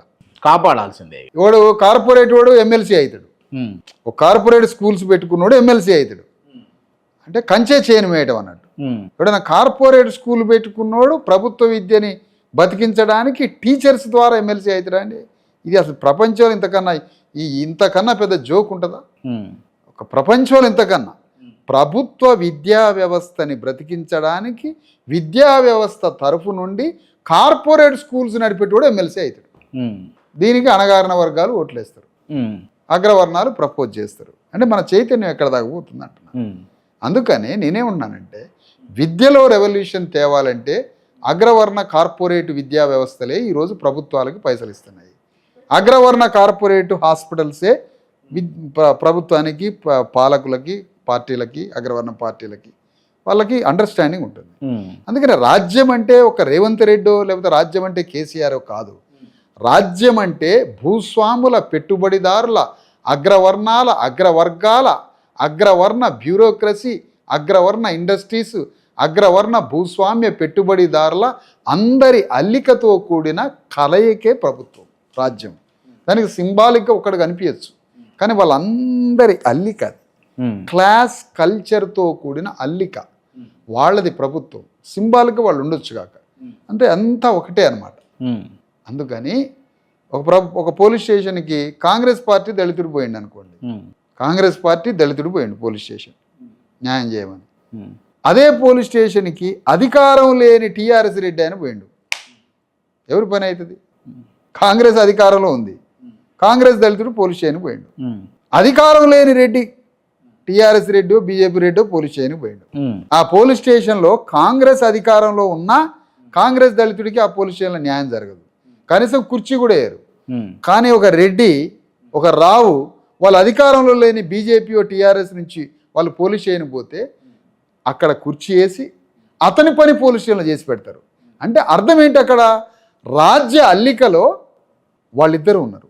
వాళ్ళ పార్టీ అధికారంలో లేకపోవచ్చు, కానీ వాళ్ళ కాస్ట్, వాళ్ళ క్లాస్ రాజ్య అల్లికలో భాగస్వాములై ఉన్నారు. ఇది మనం గమనించాల్సిన విషయం. అందుకనే మనం కోరేది ఏంటంటే అన్ని పార్టీల్లో ఉన్న శ్రామిక వర్గం, అన్ని పార్టీల్లో ఉన్న బీసీ ఎస్సీ ఎస్టీ వర్గాలు, మనసున్న అగ్రవర్ణాలు, మనసున్న రెడ్లు, మనసున్న అగ్రవర్ణాలు, మా బీసీ ఎస్సీ ఎస్టీలలో ఉండే కరుడుగట్టిన బ్లాక్మెయిలర్ దళారులు ఉంటారు కదా, అలాంటి దళారులని సమాజం నుంచి వెలివేసి అచ్చమైనటువంటి అణగారిన వర్గాల యొక్క భూమిపుత్రుల పోరాటం కదా ఇది.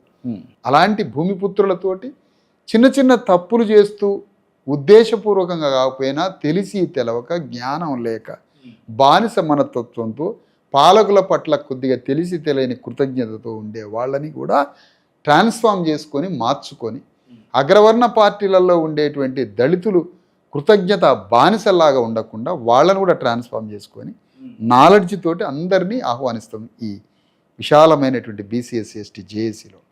కానీ వ్యవస్థలో కరుడు గట్టిపోయినటువంటి వ్యవస్థనే సేలబుల్గా మార్చే ఒక స్ట్రాంగ్ బిజినెస్ వాళ్ళు చేసే వాళ్ళు ఉన్నారు ఈ వర్గాల్లో. వాళ్ళకు మాత్రం ఒకసారి చెప్పి చూస్తున్నది మార్చుకోండి అని. మారకపోతే సమాజంలో వాళ్ళని దోషులుగా చెప్పడమే, ఇంకేముంటుంది, క్లియర్ కట్ చేయడమే వాళ్ళ చేతికి. అందుకనే ఎప్పుడైతే మౌనంగా అమాయకంగా ఈ సమాజం ఉంటుందో, ఎప్పుడైనా ఫ్యూడల్ సమాజంలో రాక్స్, రాళ్ళు, పెద్ద పెద్ద గుట్టలు, పంటలు పండనటువంటి రాక్ ఏరియాలో ఉన్న భూస్వామ్య కల్చర్లో ఈ వర్గాల్లో కరుడుగట్టిన దళారులు కూడా ఉంటారు, బ్లాక్మెయిలర్స్ ఉంటారు, బ్రోకర్స్ ఉంటారు. అలాంటి వర్గాలు తయారు చేస్తుంది సిస్టమ్. తయారు చేయకపోయినా ఈ మధ్య నన్ను తయారు చేయకపోయినా తయారు చేయండి అని ముందుకు పోయేటోళ్ళు కూడా ఉన్నారు. అలాంటి వర్గాల పట్ల చాలా సమాజాన్ని చాలా వెరీ కేర్ఫుల్గా మేల్కొనించాలి. ఎందుకంటే వీళ్ళు మోస్ట్ అప్పర్ కాస్ట్ కన్నా డేంజరస్ క్యారెక్టర్స్. వీళ్ళ పట్ల చాలా జాగ్రత్త. ఎందుకంటే ఒక మాట, ఇప్పుడు కాన్షీరామ్ తన పోరాటాన్ని, తన యుద్ధాన్ని చేసేటప్పుడు తన యుద్ధం అంతా చెంచాల మీద, అగ్రవర్ణాల్లో ఉన్నటువంటి చెంచా వాళ్ళ మీద పోరాటం చేసి యుద్ధం చేసిండు. ఆ యుద్ధం నుంచి బయటపడటానికి 20 ఏళ్ళు పట్టింది దానికి. ఎందుకంటే అగ్రవర్ణం వాడు దొంగలు కనిపిస్తారు, ఇందులో ఉండే దళారులు కనిపించరు. కాబట్టి ఈ దళారులని చాలా క్లియర్ కట్గా సమాజం ముందు చూపించాల్సిన అవసరం ఉంది. నేను ఇందాక చెప్పాను కదా, తెలిసి తెలవక వేదికలు పెట్టుకొని హక్కులు అడుగుతూ ప్రభుత్వం ముందు కృతజ్ఞత బానిసలుగాను ఆ సిస్టంలో ఉండి మొహమాటానికో వాళ్ళందరినీ మార్చుకుందాం.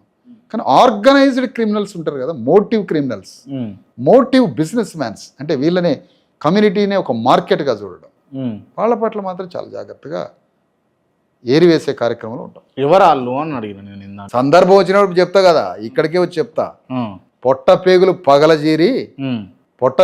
పగలజీరి పేగుల్ని మెడలేసుకుంటా 4 రోజులు ఆగాల. ఒక్కొక్క దొంగలు 100% ఒక్కొక్క దొంగని పగలజీరి చూపిస్తా సమాజం ముందు. ఇక్కడ కాన్షీరామ్ వారసత్వం, కాన్షీరామ్ చెయ్యి పట్టుకొని నడిచిన ఆ కసి, ఆ పగ, ఆ ప్రజల పట్ల ఉండే కమిట్మెంట్తో శతాబ్దాలు, దాదాపు దశాబ్దాలుగా 20 ఏళ్ల నుంచి ఎదురు చూస్తున్నాను నేను. సమాజాన్ని మార్చడానికి బయలుదేరినప్పుడు ఆ బయలుదేరే వ్యక్తి మీద, ఆ బయలుదేరే శక్తుల మీద అడ్డు తగులుతూ ఉల్టా బీసీ ఎస్సీ ఎస్టీలని మార్కెట్ బిజినెస్ చేస్తూ బీసీ ఎస్సీ ఎస్టీ ప్రజల్ని, అమాయక ప్రజల్ని అగ్రవర్ణ పాదాల కింద తాకట్టు పెట్టినోడు కనీసం నాలాంటి ఉద్యమకారుడు పట్ల కనీసం అరే ఒకడు పనిచేస్తండే అన్నది కూడా కోల్పోయి నాలాంటి ఒక అగ్ని పర్వతాన్ని అడ్డుకునే ప్రయత్నాలు చేస్తే చూపిస్తాను అదేంటో కూడా, నా శక్తి ఏంటో చూపిస్తాను. ఏం చేస్తారు అంటున్నా. చూద్దాం ఏం చేస్తారు అంటే ఏం చేయకూడదా? సమాజంలో వాళ్ళని వదిలేయమంటారా అంటాను. సమాజంలో మీరు ఏం చేయగలుగుతారు? అణగారిన వర్గాలని పీక్క తిననే ఒక దళారీ వ్యవస్థని వదిలేద్దామంటారా? ఏం చేయమంటారు? అంటే ఏం చేస్తారని మీరు నాకు ఏ విధంగా మీరు పోర్ట్రేట్ చేస్తారు, ఏ విధంగా అరికడతారు, ఏ విధంగా అడ్డుకుంటారు? ఇప్పుడు మనం ఒక కుటుంబంలో కానీ ఒక సమాజంలో కానీ ఒక దోపిడీదారుణ్ణి లైటేసి చూపించాలి కదా. చీకట్లో చేసే దొంగతనాన్ని ప్రజలకి చైతన్యం చేసి దోషిగా నిలబెట్టాల్సిందే కదా, చూపించాల్సిందే కదా. కరడు కట్టిన దళారులని సమాజాన్ని చూపించకపోతే ఎట్లా? పక్కా చూపించాల్సిందే. అది చూపించినప్పుడు సమాజాన్ని మేల్కొని డిస్కనెక్ట్ చేయించాలి కదా.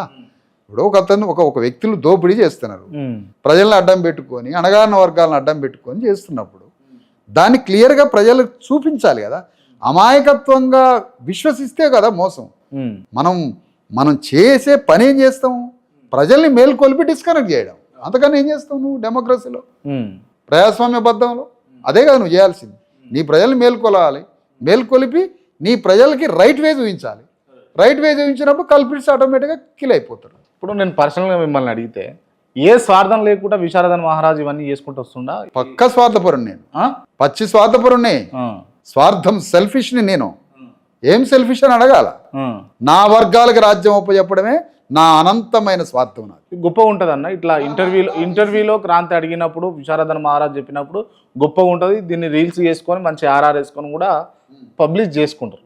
బట్ ఫ్యాక్ట్ ఏంది దీని వెనకాల? విశారదన్ మహారాజ్ ఇంటర్నల్గా ఉన్నటువంటి అంశం ఏంది? అదే అంటున్నా కదా, ఇంటర్నల్ ఒకటి ఎక్స్టర్నల్ ఒకటి అనే క్యారెక్టర్లు నేను కొన్ని చూపిస్తా, వాళ్ళని కట్టేసి ఇంటర్వ్యూ చేసుకోను. నాది ఇంటర్నల్ ఎక్స్టర్నల్ అంతా ఒకటే. నా స్వార్థమే నా వర్గం రాజ్యానికి రావడం, నా పక్షపాతమే నా వర్గ పక్షపాతం. అంటే డబ్బులు సంపాదించాలి, లేకపోతే ఎమ్మెల్యేలుగా కావాలి, ఎంపీలుగా కావాలి, లేకపోతే ముఖ్యమంత్రి కావాలన్న డబ్బులు సంపాదించుకోవడం అంటే అర్థం ఏంటి? నాకు అర్థం కాలేదు. డబ్బులు సంపాదించుకోవడం ఆర్థికంగా స్థిరపడాలి అంటే ఈ అణగారిన వర్గాలను అడ్డం పెట్టి డబ్బు సంపాదించడమా? డబ్బు సంపాదించేవాడు కిసరెలా తీస్తా కాలు పెట్టి తొక్కి. ఈ వర్గాలను అడ్డం పెట్టుకొని ఎవడైనా డబ్బు సంపాదిస్తే వాడిని కిసర తీస్తా అంటనా? ఎంతమంది తీసిరు మరి? అట్లా ఎంతమంది తీసిరు? తీస్తా. ఎంతమంది? సమయం రాని కిసర తీస్తా అంటనా? డబ్బు ఈ వర్గాలను అడ్డం పెట్టుకొని డబ్బు సంపాదిస్తారా అని మీరు అడుగుతాండ్రు. డబ్బు సంపాదించడం కాదు, నేను డబ్బు సంపాదించడం కిసర తీస్తా అంటన్నా. సమయానికి సందర్భానికి దొరికితే కిసర తీస్తా అంటన్నా. ఎస్, సమాజం కోసం పనిచేస్తూ సమాజంలో భోజనం చేసి ఆ ప్రజలు ఇచ్చే బట్టలు, ఆ ప్రజలు ఇచ్చే భోజనం, ఆ ప్రజలు ఇచ్చే 10 రూపాయలతో ఒక కార్యకర్త బతకడం వేరేది.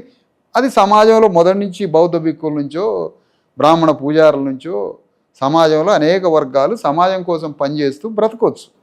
కానీ సమాజాన్ని అడ్డం పెట్టుకొని మీరు అంటారు కదా, కోట్ల రూపాయలు డబ్బులు ప్రజలను అడ్డం పెట్టుకొని సంపాదించేది అంటారు కదా, అది తప్పు కాదు.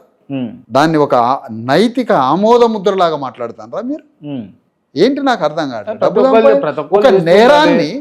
ఒక నేరానికి సంబంధించిన ఒక తప్పుని సమాజంలో ఇవ్వాలా? ఏమైనా డబ్బు సంపాదించినరా ఉద్యమంలో? అంటే అది ఒక నైతిక గ్రంథమైన మాట. ఇప్పుడు ఉద్యమాలు తప్పు కదా అది. ఉద్యమాలు చేసి నేనున్నా సార్, నేనున్నా ఇప్పుడు నేను లేకపోతే ఒక సమాజంలో కార్యకర్తలు ఉన్నారు, లేదా ఒక పార్టీలో హోల్ టైం కార్యకర్తలు ఉన్నారు. పార్టీ హోల్ టైం కార్యకర్త అంటే సమాజం కోసం పనిచేస్తూ సమాజం ఇచ్చే భుక్తితోటి బ్రతకొచ్చు. అది హోల్ టైం వర్కర్కి సమాజం ఇచ్చే గుర్తింపు, సమాజం ఇచ్చే గౌరవం, ఆ కార్యకర్తని సమాజాన్ని బతికించుకోవాలి. కానీ సమాజాన్ని అడ్డం పెట్టుకొని సంపాదిస్తారని అన్నారు కదా, ఏం మాట అది? నైతికమైనటువంటి మాట అది? ఏం మాట? లేరా అట్లా? చేస్తలేరా? అట్లా చేసేవాళ్ళు ఉన్నారు, కానీ ఆ మాట నన్ను అడగొద్దు కదా. నన్ను అడగొద్దు. నాకు సాధ్యమైనంత వరకు వాటిని అరికట్టా అంటున్నా. నాకు సాధ్యమైనంత వరకు వాటిని అరికట్టాలి. సమాజం అంతా అట్లనే వదిలేస్తే ఎట్లా? తప్పు కదా అది. సమాజం ఇప్పుడు ఒక పక్కన పీడిత పక్షాలు అంటాం, వర్గం అంటాం, వీళ్ళ గురించి పోరాడాలంటాం. ఇలాంటి పోరాటాలు చేసేటప్పుడు మళ్ళీ ఆ వర్గాన్ని అడ్డం పెట్టుకొని సంపాదించుకోవడం ఏంటి? ఏం బతుకు ఇది? ఏం ఉద్యమాలు అంటున్నాయి?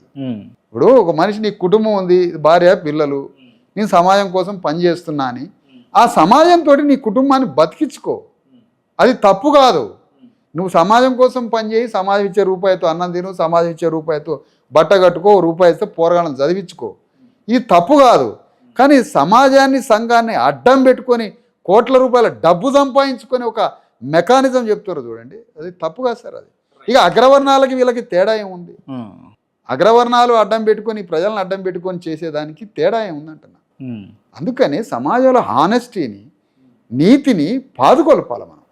ఈ ప్రజల్ని కూడా, ఈ అమాయకులను కూడా అడ్డం పెట్టుకొని వ్యాపారం చేస్తే ఇంక ఈ ప్రజలకి దిక్కెవడు అంటున్నా. ఈ ప్రజల్ని బాగుకోరేదేవుడు, వీడిని దిక్కెవరు, వీళ్ళని ఎవడు కాపాడాలా? ఇక మనం ఊకే అగ్రవర్ణాలని, రెడ్డిని, రావుని తిట్టుకుంటూ పోతుంటే మరి ఈ దొంగల సంగతి ఏంటి? వీళ్ళ నుంచి, సమాజం నుంచి వీళ్ళని వెలితీయద్దా? అది జరగకపోతే ఎట్లా సమాజానికి న్యాయం జరిగింది చెప్పండి? ఇది ఒక మ్యాండేటరీ లాగా సమాజం సంపాదించుకున్నావా ఉద్యమం చేసి, ఇది ఒక సామాజిక ప్రశ్నలాగా అయిపోయింది. ఇది అంటే ఒక సింపుల్ పని అన్నట్టు, కట్నం తీసుకున్నావా అన్నట్టుగా. కట్నం నేరము, కట్నం తీసుకోవడం నేరము. కానీ సమాజంలో కట్నం తీసుకున్నావా, ఉద్యమంలో డబ్బు సంపాదించినవా అంటే ఒక న్యాచురల్ ఒక మోరల్ లా లాగా అయిపోయింది ఇది. దాన్ని ఆపాలి మనం, దాన్ని ఆపాలి. ఆపగలిగినప్పుడు ఈ సమాజం బాగుపడుతుంది. కానీ ఇది ఒక న్యాచురల్ క్రియేషన్ అయిపోయింది ఈ మధ్య. మీరు అర్థం చేసుకో, నా ఆవేదన కూడా అర్థం చేసుకోవాలి. ఎంత ఎంత ఎంత ఇంపార్టెంట్ సబ్జెక్ట్ అంటే తెలంగాణ గడ్డ మీద ఉమ్మడి ఆంధ్రప్రదేశ్లో కూడా ఈ ప్రాంతంలో ఉద్యమాలు డబ్బులు సంపాదించాలి. ఏమి గలీజ్ పనులు అంటే అట్లా సంపాదించి వెలుగుతున్న వాళ్ళు ఉన్నారా లేరా మీరు చెప్పండి, ఒప్పుకోండి. అడిగినందుకు బాధపడుతున్నారు క్రాంతి, నేను కాదనట్లే, ఉన్నారు. లేకపోవడం ఏంది, సమాజంలో అట్లాంటి వాళ్ళు ఉన్నారు. వాళ్ళందరినీ నేను ఒక్కడనే కాదు కదా, అందరం కలిసి ప్రక్షాళన చేయాల్సిందే. మన అమాయకత్వంతో వాళ్ళు ఆ రకంగా ఎదుగుతున్నారు. మన అమాయకత్వంతో, మన మౌనంతో, మనకి జ్ఞానం లేకపోబట్టి, మనం ప్రజాస్వామికంగా పనిచేయలేకపోబట్టి, వీటన్నిటి వల్ల ఇలాంటి వ్యక్తులు బతుకుతున్నారు అంటన్నా. మనం వీళ్ళందరినీ క్లీన్ చేయాల్సిందే. ఇప్పుడు విశారదన్ మహారాజ్ అనేటటువంటి వ్యక్తి ఒక జ్ఞాన భాండాగారం, జ్ఞానాన్ని పంచుతూ పోయి కొంతమందిని తయారు చేసి వాళ్ళని శత్రువుగా మలుచుకున్నాడు అని అంటే ఇప్పుడు ఒకటి సార్ నేను అనేది క్రాంతిభాయ్, జ్ఞానం సామాజిక ఉత్పత్తి, social product knowledge. Okay, knowledge social product అయినా మనం ఆ నాలెడ్జ్ని మన పరిస్థితులకి, మన వేదికకి అన్వయించి, ఆ సామాజిక జ్ఞానాన్ని మనం అన్వయించి ఒక వెపన్ తయారు చేస్తాం పరిస్థితులకు అనుగుణంగా. ఓకే, మన నుంచే నాలెడ్జ్ రావచ్చు, నాలెడ్జ్ తీసుకోవచ్చు, తీసుకున్నా తప్పు లేదు, దొంగిలించినా తప్పు లేదు. ఒక గురువు దగ్గరకు వచ్చి నాలెడ్జ్ని దొంగిలిస్తారు, ఒక గురువు దగ్గరకు వచ్చి నాలెడ్జ్ని దొంగిలించుకొని పోతాడు. అమాంతం నెత్తికి శీలగొట్టి రంధ్రం పెట్టి స్ట్రా వేసుకొని కూడా నాలెడ్జ్ పీల్స్తాడు. హార్డ్ డిస్క్లలో ఉన్నాయి, కంప్యూటర్లలో ఉన్నాయి, కాగితాలలో ఉన్నాయి, పిహెచ్డి మొత్తం మూట కట్టుకొని కూడా జ్ఞానాన్ని తీసుకొని పోతే దాన్ని కూడా మనం క్షమిద్దాం. కానీ ఆ నాలెడ్జ్తో వాడు సమాజంలో పనిచేస్తున్నాడా, ఈ నాలెడ్జ్ని వ్యాపారంగా మారుస్తుండా అన్నదే బాధ. తప్పేముంది అందులో? రెహమాన్ ట్యూన్ కట్టగానే 100 ట్యూన్లు కట్టుకుంటాడు ఒకడు. కానీ అది మంచి మార్గంలో కడతానరా, తీవ్రవాదులకు ట్యూన్ ఇస్తాడా అనేది కూడా సమస్య ఇక్కడ. అందుకని నాలెడ్జ్ని తీసుకుపోయినా తప్పు లేదు.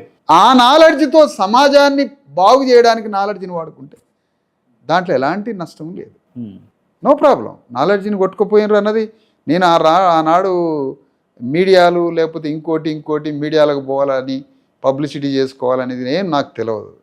నేను కానిశ్రాము శిష్యుడుగా, గాడ్ ఫాదర్గా పెట్టుకొని ఆ శిక్షణ అందరికి ఇచ్చేటోండి నేను, ఒక 2 దశాబ్దాలు. ఓపెన్గా అడుగుతా, అంటే ఈ పని చేసింది తీన్మార్ మల్లన్నే అని అంటే అదే నేను అంటున్నా కదా. నేనేమంటానంటే మొత్తం వేసుకొని పోవచ్చు, నాలెడ్జ్ని మూటగట్టుకొని పోవచ్చు, దాన్ని సమాజ మార్పుకు ఉపయోగిస్తాడా? ఒక కత్తిని ఎటైనా వాడతాడు కదా మనిషి, ఒక కత్తిని ఎటైనా వాడచ్చు. ఇప్పుడు బీసీ ఎస్సీ ఎస్టీ శ్రామిక వర్గం ఉన్నారు. ఈ శ్రామిక వర్గానికి ఒక విముక్తి, ఒక ఆర్థిక విముక్తి, ఒక సాంస్కృతిక విముక్తి, ఒక రాజకీయ విముక్తి, ఒక సామాజిక విముక్తి కోసం ఒక సైద్ధాంతిక సిద్ధాంతం, దాని ఆచరణ, దాని పని విధానం, ప్రోగ్రామ్ ఎట్లా చేయాలి, సమాజాన్ని ఎట్లా మార్చాలి, ఒక పెద్ద భాండాగారాన్ని మనం తయారు చేసాం.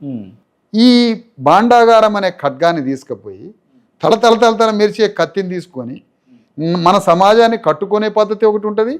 ఆ కత్తిని శత్రువుకు చూపించి ఏం సంగతి అని ప్రజల్ని నా పక్షాన ఉన్నారని బెదిరించడం ఒకటి ఉంటుంది. ఏది చేయాలి సమాజానికి అంటున్నా. సమాజాన్ని మార్చే జ్ఞానాన్ని తీసుకుపోయి సమాజాన్ని మారిస్తే అభినందనే, దాన్ని తప్పు లేదు. ఓకే, మనం చేయలేనిది ఏదో అవతల జరుగుతుంది అనుకోవచ్చు. కానీ ఈ జ్ఞానాన్ని ఇంకో దానికి వాడితే మాత్రం తప్పే కదా, అది కరెక్ట్ కాదు. ఎందుకు అంత ఈజీగా క్షమించి వదిలేసారు మరి మీరు? అంత ఈజీగా ఎందుకు క్షమించి వదిలేసారు అంటున్నా? క్షమించి వదిలేయడం ఏడ జరిగిందయా? క్షమించి వదిలేయడం ఎందుకు జరుగుతుంది? క్షమించేది లేదు, వదిలేయడం లేదు. చూడాలి, మీరు చూస్తే అర్థమవుతుంటుంది. అంటే ఇప్పుడే స్టార్టింగ్ పేర్లు పడుతున్నాయి అన్నట్టు సినిమా ముంగట. అంటే చూడాలి కదా, మీరు చూస్తే అర్థమవుతూ ఉంటుంది. అంటే ఏ ఆలోచనలో ఉన్నారు మీరు ఈ విషయంలో? ఏ ఆలోచన? ఇప్పుడు ప్రజల్లోకి పోతున్నాం కదా, తెలుస్తూ ఉంటుంది. మనం కంటిన్యూగా పోతాం, కూర్చున్నాం ఇక్కడ. నువ్వు రావాలా యాత్రకి, నేను ఇడికి వస్తూ ఉంటా. యాత్రలో జరిగే పరిణామాలు, అప్పుడప్పుడు హైదరాబాద్ వస్తుంటాం, మధ్యలో యాత్రలో రావాల్సింది వారానికి ఒకసారి, ఇటు రాకపోతే దొంగలు పడతారు మళ్ళీ ఇక్కడ. కాబట్టి 2 చోట్ల ఉంటాం. జరిగేది చెప్పాలి కదా సమాజం ముందు, విపులీకరించాలి కదా. ప్రజలు, తెలంగాణ ప్రజలు వెరీ డెడికేటెడ్, హానెస్టీ ఉంటుంది. అమాయక ప్రజలు ఉంటారు తెలంగాణ. రాళ్ళల, రప్పల, గుట్టల, మంచు పొరలతో గింజలు వండుకొని తిని, రక్తం కరిగించి, కండలు కరిగించి మరిగించి, మంచు పొరలలో ఈ బండరాళ్ల మధ్య పనిచేసే ఒక ట్రైబల్ కల్చర్ ఉన్న బీసీ ఎస్సీ ఎస్టీ ప్రజలు, భూస్వాములు ఒక 5-6%. ఈ శ్రామిక జీవులకి బయట దేశాల్లాగా బయట రాష్ట్రాల్లో ఉన్నంత నాలెడ్జ్ లేదు. ఈ అమాయకులని ఎవడో ఒకడు దళారి వచ్చి బ్లాక్మెయిలర్ వచ్చి ఈ ప్రజల్ని కొల్లగొడతా ఉంటాడు. దాన్ని మనం అరికట్టాలి మనలాంటి వాళ్ళు. దాన్ని ఖచ్చితంగా క్లోజ్ చేయాల్సిందే. ఓకే, అంటే నేను ఇందాక మాట్లాడినటువంటి అంశం ఏదైతే ఉందో తీన్మార్ మల్లన్న అలియాస్ చింతపండు నవీన్ అలియాస్ మా భాషలో చెప్పాలంటే లొల్లాయి మల్లి, ఆయన గురించి క్లియర్గా అంటే విశారదన్ మహారాజ్ దగ్గర మాటలు నేర్చుకొని జ్ఞానాన్ని నేర్చుకొని విశారదన్ మహారాజ్ ఏదైతే చెప్పాలనుకుండో ఆయన ప్రదర్శిస్తూ ఆయన చెప్తున్నాడు అని చెప్పేసి నేనే కాదు, తెలంగాణ సమాజం మొత్తం తెలంగాణలో ఉన్నటువంటి ఉన్నతంగా విద్యావంతులందరూ కూడా భావిస్తున్నటువంటి అంశం అదంతా కూడా. సో ఇది వాస్తవమా కాదా అన్నది మీ నుంచి వినాలని నేను అనుకుంటున్నాను. ఏమని భావిస్తున్నారు తెలంగాణ అంతా నాకు క్లియర్గా చెప్పండి. క్లియర్గా విశారదన్ మహారాజ్ దగ్గర దొంగతనం చేసిన నాలెడ్జ్ తోటే మాట్లాడుతున్నాడు. ప్రతి మాట కూడా ఆయన నోట్లకించి వచ్చిన ప్రతి మాట ప్రతి అంశం అంతా కూడా విశారదన్ మనసులో ఉన్నది మెదడులో ఉన్నదే అని అంటున్నాను. ఇక్కడ నేనేమంటానంటే క్రాంతిభాయ్, ఓకే మన దగ్గర అనేక మంది వచ్చిండ్రు, చాలామంది మన దగ్గర నాలెడ్జ్ మన ఇన్స్టిట్యూట్ లాగా ఉండే, ఒక ఇన్స్టిట్యూట్ లాగానే మన వాళ్ళని తయారు చేయాలని నాది ఇదే ఒక కర్మాగారం లాగా, లీడర్స్ ఫ్యాక్టరీ లాగా ఉద్యమంతో పాటు అనేక మంది ఉద్యమ అభిమానులుగా వ్యక్తులుగా ఉద్యమంలో డైరెక్ట్గా ఉండకపోయినా కొంతమంది ఉద్యమ శ్రేయబుల రకరకాల క్యారెక్టర్స్ వచ్చేది.